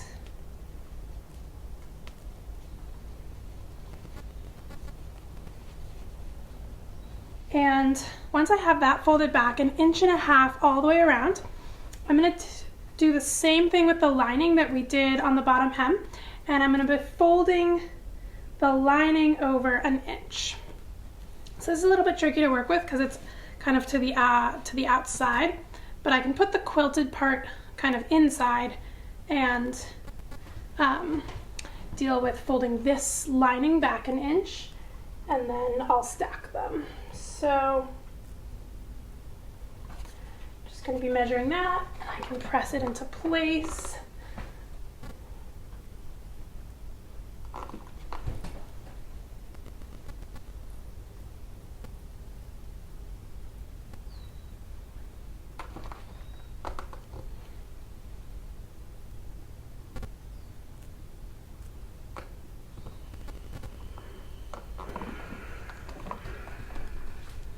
So my lining is folded and pressed 1 inch, and I'll bring up the quilted section, and this is folded and pressed over 1.5 inches. And now I can line them up and pin them together. So the only thing you really have to line up here is the underarm seam. I want to make sure that the lining and the exterior are lined up there. So I'm finding the underarm seam for the quilted part and for the lining, and I'm just lining those up, and this will sit inside of the quilted section 1/2 inch. So it's the exact same as that we did on the bottom hem. And so I've pinned that seam, and now I'm just kind of pulling this all, seeing that it's lining up, and I'll toss some pins in there.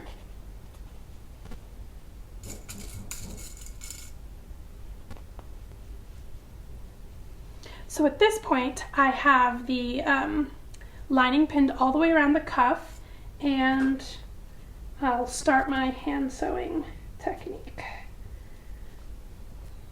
So I have got a new length of thread, and thread my needle, and then I'm going to use that same invisible stitch to go all the way around here. And I like to start at the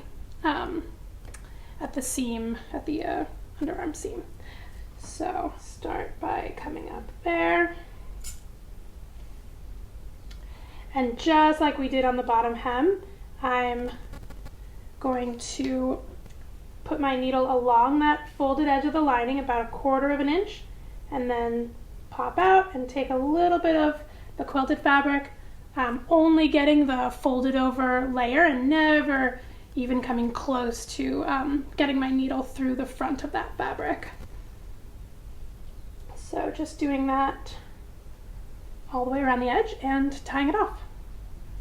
And once I get around, I'll repeat that same process on the other sleeve, and the jacket will be fully finished on all the raw edges. So now that this piece is fully constructed and hemmed, I'm going to do one more line of stitching to finish the center front and set it up as a placket.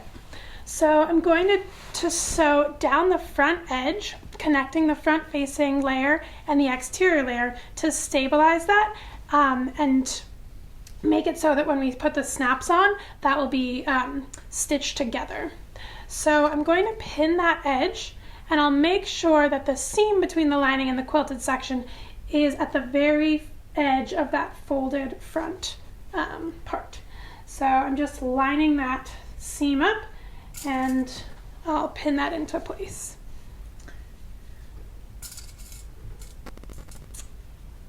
And I'm going to pin this from the quilted side because we're going to stitch it from the quilted side.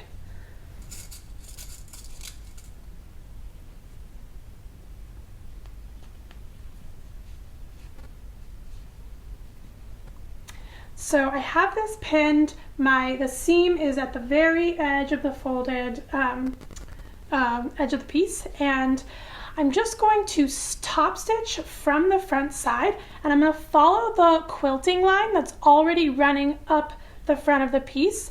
So I'm just going to top stitch exactly where that line is. My mom always called that stitching in the ditch, so we'll do that. And that will be invisible, but what it's going to do is it's going to attach the lining layer so that that's one piece. And when we sew the snaps on, the snaps are only going to go through that lining layer, but they won't kind of pull because that will be all connected with this line of stitching.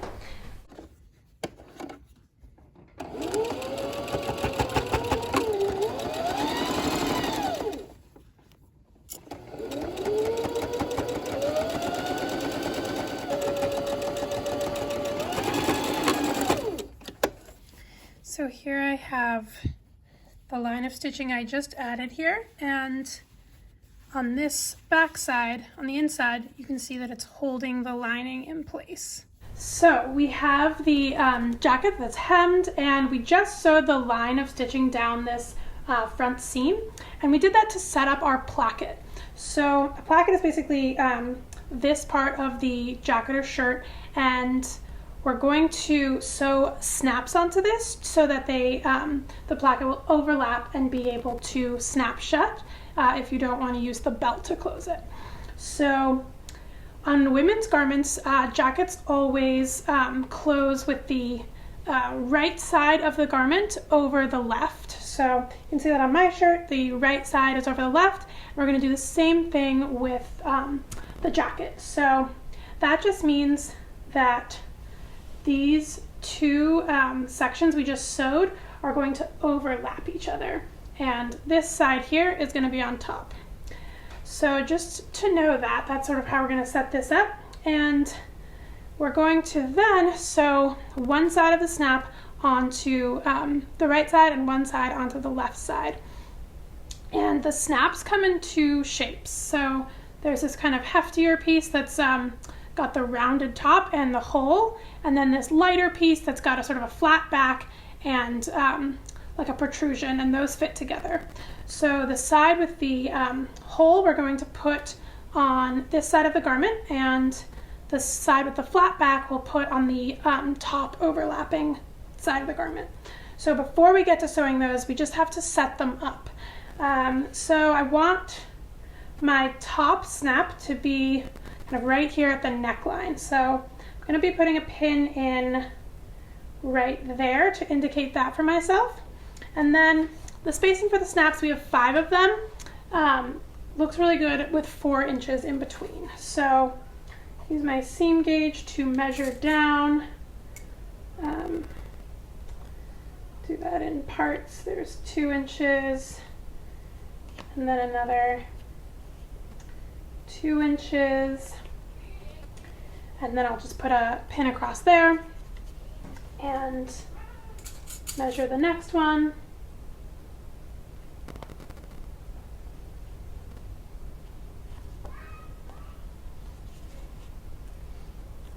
So that's 4 snaps, and then the 5th one here, and then the bottom will open up a little bit there. So the way I like to do snaps is I like to sew them all down on one side, and then I'm actually going to mark the position of the other half using the snaps that I've already sewn, just in case you know, I sew a snap a little bit different than where the pin is. I'd rather mark the other half of the snap based on the snap that's sewn there rather than the pins that are here right now. So to sew them, I'll take a length of thread, and I don't like to work with a thread that's too long because when it's doubled over like this, I prefer to have a shorter, more manageable piece. So I'll take that and I will make a small knot by looping it over my finger and rolling it out. And these snaps are going to be sewn on the front side. So I'm going to be looking at this quilted side and sewing the snaps to that. And the other half of the snaps are going to be sewn onto the lining side. So I'm just finding the middle of this. Sew these. I want these like a 1/2 inch or 5/8 of an inch in, basically. So I'll start with my thread going in there, and I'm putting the knot on this side because the snap is going to go over it, so it'll cover it anyway. And to sew these snaps on, they have 4 holes around the edge, and I'm using double thread, so that helps secure it on there. And I'm just going to take a little piece of the fabric and then go through the hole and go around that hole 4 times. And on this side, it's okay to take, to have the needle go into the fabric and come out on the back side, because that's the inside of the jacket, so that's okay. And it might even help it be a little bit more secure. But when we're working on the other side, we definitely don't want that needle to go all the way through, because then you'll see it on the front. And the whole point of this is that it's an invisible placket. So I'm going over 4 times, and then my last time I go around, I'm actually going to go around the edge, put the needle in, and then move the needle down so that it comes back up through one of the next holes. Then I'll go around that edge 4 times. And continue around the circle of the snap. So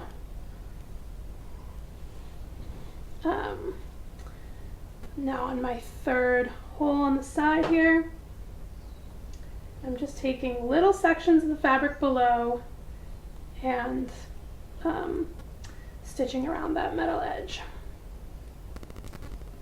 So now I've gone around the last edge 4 times, and to knot this off, I'll just put the needle back into the fabric, bring it up, and to make my first knot, I make a loop, put the needle through it twice, kind of position the loop down there, and then I'll put my finger over it. I can pull the thread out, and that puts a knot directly on the face of the fabric. And then I like to do that twice and pull that, and then the way that I cut this off is I'll put the needle in the fabric again, bring it out like a centimeter away, and then I can trim the thread directly next to the fabric so there's no loose tail, but I'm also not worried about the fabric or the thread being trimmed so close to the knot that it comes undone. So we have our first half of our snap sewn on here, and I can continue sewing the this half of the snap on my other 4 on this side, and then I'll sew the little hats onto the other side. So I've sewn all of the one side of the snaps down the right side of my garment, and now I have to put their little hats on this side. So to do that, I'm going to line these edges up. So I'm overlapping the placket such that it lines up with that line of stitching that I made down the front edge. And I'm just going to pin it at the bottom, because the most important thing here is that when the jacket's closed, the thing lines up really nicely. So pinning that at the bottom, and then when I lie this up here, that sort of shows me how this will look here on the top. So I'm also going to pin that kind of right below this first snap that I'm lining up. Then I'm just going to put this pin in to make sure that I am lining this up evenly. So I basically took this pin, and with this lined up, I put the pin through the center of here, and I'm hitting the center of my snap here. And kind of like look at it from the other side, but basically now have the center position of this marked here on my piece. So once I have that lined up, then I can sew the snap on in basically the same way as I sewed its other half. So I'll thread my needle, and I'm using that double width of thread. And the only thing we really want to make sure with sewing this half is that I never bring my needle out to this side, because we want this edge to stay really, really clean and not have any thread showing.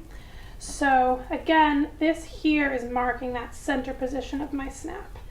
So I'll start by pulling the thread in there, and I'm stitching this on so that the like protrusion is sticking out.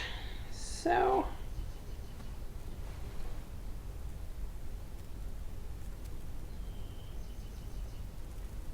I'm making sure that this is centered over that mark where I put my the knot of my thread, and I'm just making sure that's centered, and then I'm only catching the lining edge while I'm sewing this on. So I'm going around the metal edge of the snap 4 times on through each hole. And I like to mark these one at a time, the positions one at a time, because I just like to make sure that it is lined up before I'm marking and sewing all of them on there. So I've gone around there, and I'm just going to knot this off.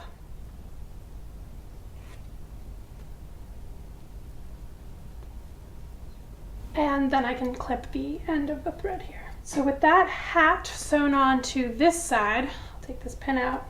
I'm just going to press that in, and the things I'm looking for with this first snap is that I want to make sure that this edge is lined up with that line of stitching below, so that looks really good. And then with the position of this snap, I'm also just making sure that this is still lying really flat and it looks really good. So I can now move on to my next snap. And I'll keep this one closed, and then basically this is pinning it on the top side, and the pin is still there down on the bottom.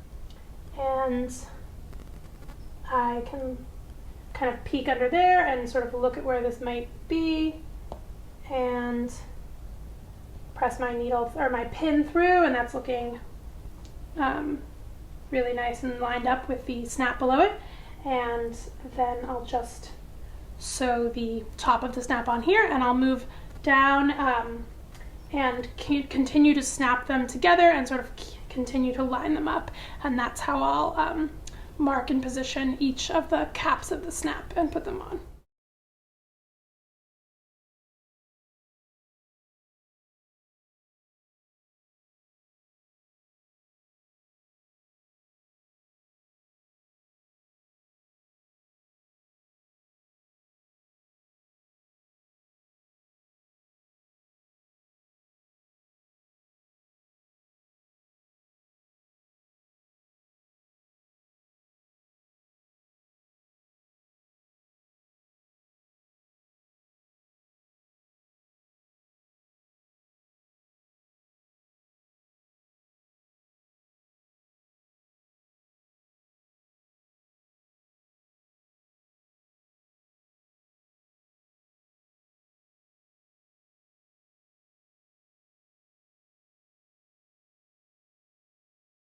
So the jacket itself is fully sewn, and now we can move on to the finishing touch, the tie belt. So the belt is made up of 2 long, skinny quilted rectangles, And I'm going to place those right sides together and then stitch around the entire edge, leaving a small gap so that we can turn the piece.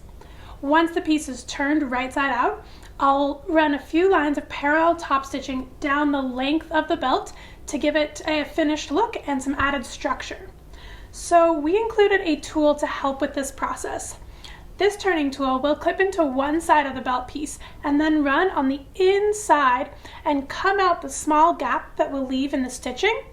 And when the piece is sewn, I can use the pin and the string to kind of work this super narrow piece right sides out again.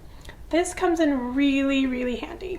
So there's a set of notches on one end of the belt, and that indicates the opening. It'll be on both pieces, but on just one side of the belt. So I found my set of notches here, and I'm not going to stitch between those notches. I'm going to leave that open, and that's where I'll turn the piece. So I'll clip the turning tool to the other side of the belt, and then I'll start pinning around the edges. So I'm just clipping this to one side at the middle here, leaving room at the top where I can stitch across it. So clipping that turning tool down, and then I'm going to clipping that safety pin in, and then I'll lay the turning tool down my piece and put the tail out between those notches. And then I can lay this second piece over and I'll start pinning this all into place. And I want to make sure that the turning tool is laying down the middle of the piece so that it won't get caught when I make my line of stitching around the edge. We want to make sure that that's free on the inside. So I'm just going to be pinning the edges of this. And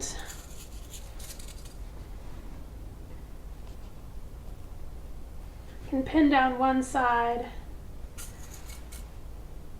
and then I'll pin down the other side.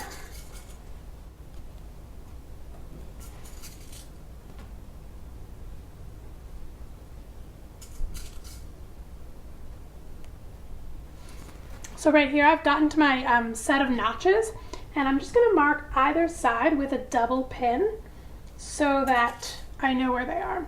That just helps like when I'm sewing. So then I mark that notch with the double pin, and I put the tail of the turning tool, pulling it out of the piece right there, and then I'll mark the other side with a pin. And then continue pinning the rest of the piece. So I have that one side pinned. Pinning it one side at a time kind of helps with making sure the turning tool is in the middle.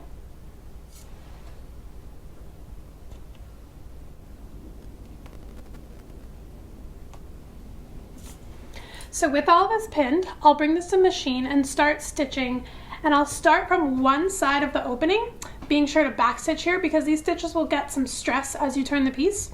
And then I'll go all the way around and end at the other side of the notch so that this is a gap that doesn't have any stitching.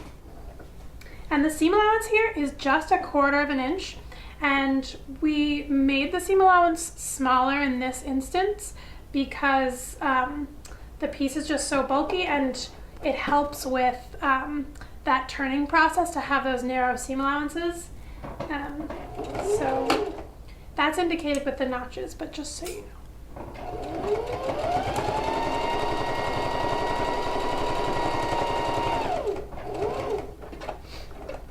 And when I get to the corners, like when we were stitching on the jacket, I'm going to take those corners by doing one hand stitch at a 45-degree angle over the corner to help the corners of the belt be super pointy.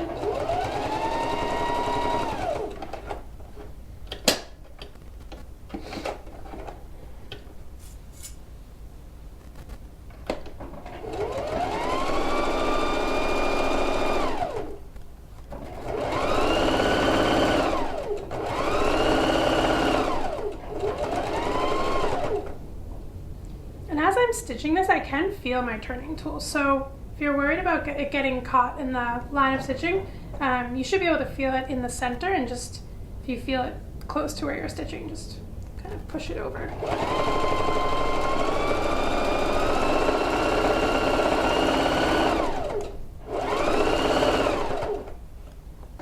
So now I'm reaching those double pins. I'm going to give that a back stitch. Now I have the belt piece sewn around all of the edges, and I have a little opening here where the turning tool is coming out.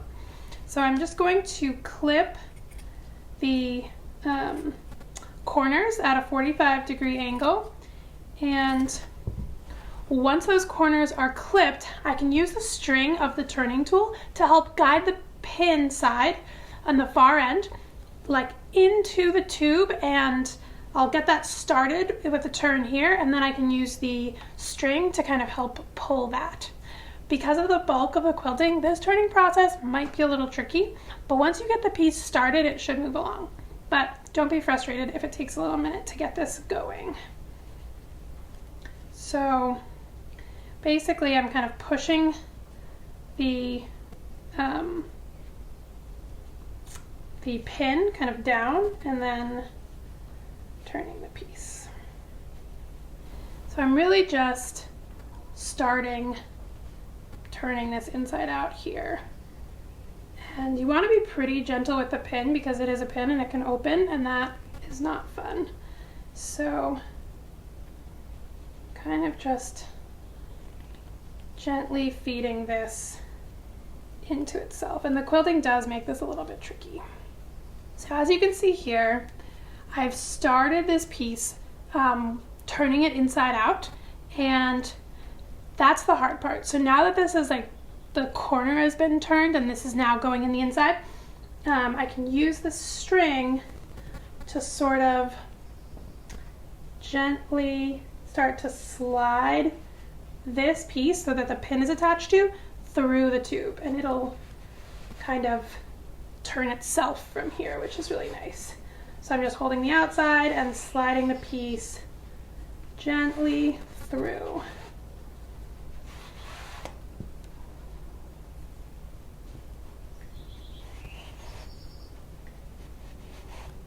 And it's nice when you can to pull this head part out as soon as possible, because once you have hold of the fabric, things get a lot less sketchy, and you can take the pin out and actually just hold the fabric, which is better to not pull the fabric more than you need to, and it also just ensures that your pin won't open up. So once I can grab that, that makes me feel a lot better.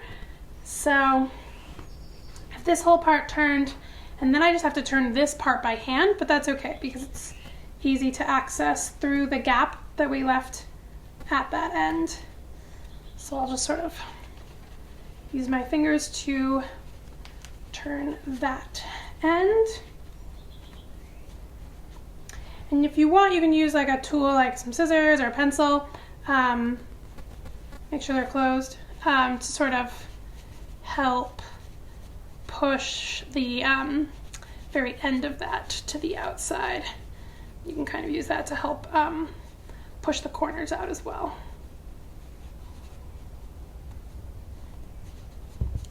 So that's looking really good on that side, and I'm just going to open this side up as well.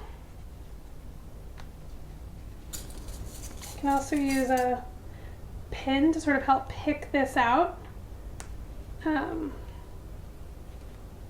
that'll help bring these little corners out to the very edge. Kind of like wiggle them out like this. So now once you have the piece turned, you can press it flat, and the thing we want to make sure is that the seamed edges get pressed all the way out. So I usually start this by kind of using my fingers to sort of roll the edges out and make sure that that seam is just all the way to the edge. So using my fingers to arrange this and sort of open that up. And where the seam allowance, where the opening is, the seam allowance kind of naturally curls because it's stitched on both sides, but I want to roll that under and maybe give that a pin, because we're going to close that connection up, but we want that to sort of just continue on the folded seam allowance from where it's stitched on either side. So once that's arranged, I'll grab my iron and just give it a nice press to set it up for the next step. So this is pressed flat, and now to help keep the belt piece flat and to close the turning opening, I'm going to run several lines of parallel stitching down the length. The spacing is a bit of a personal preference, but I love the look of fairly dense rows at about 1/4 inch. But I'm going to start sewing down either side of the belt at 1/4 inch, which will catch the opening and stitch it closed, and then I'll do the center line, and from there I can fill in the middle rows and kind of make a judgment call as I'm going. Approaching it like that helps keep the rows balanced. So I'm starting at the very end of the belt and lining up the folded edge of the belt with the edge of my presser foot at 1/4 inch. Because this is pretty thick, you might find that your needle is getting caught on the beginning, and if it is, you just sort of manually do a couple of stitches to get it over that original hump where there is that extra bulk from the seam allowance.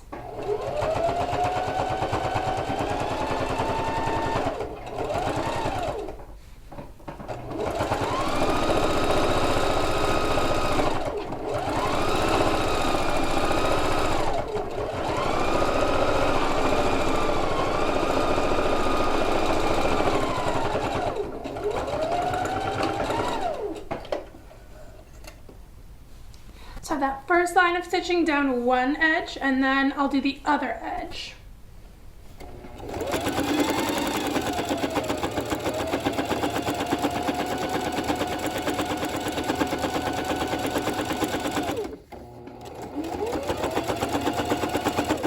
So here I'm approaching the gap, so just making sure that that's lined up.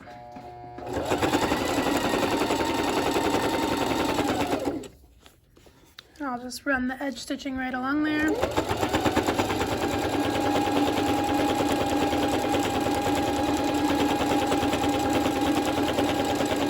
And then I'm running it off the edge here.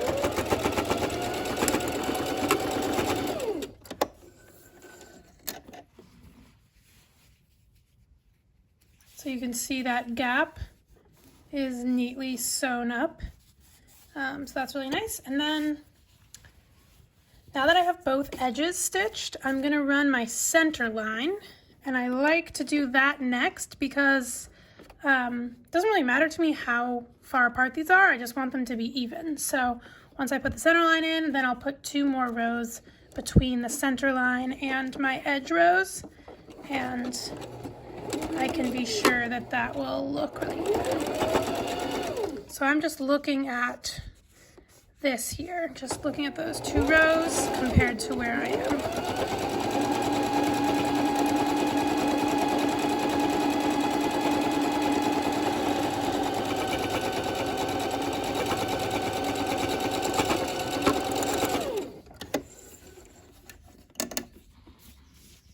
So now I can look here, and now I get to make the call whether I want just a single line running down here or 2, and I think a single one is actually going to be perfect.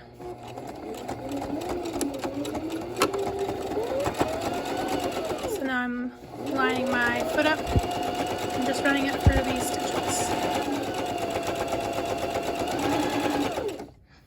Here I can see this is looking really even and really beautiful, and just gonna finish running that line of stitching down here and then mimic the same thing on the left side. Thanks so much for sewing with me today. I hope you had fun and learned a few new sewing skills. I brought Amelia back to show off our quilted jacket. This project is fairly complicated, so congrats on completing it. We love how this jacket plays into the chic quilting trend with a bold silhouette, but it's also so cozy to wear. We are Amelia and Emily, the co-founders of Wildflower Delivery Co, and we look forward to sewing with you again soon. Please see the link below to check out our other sewing kits on our website and subscribe to our channel to stay in touch. Goodbye for now.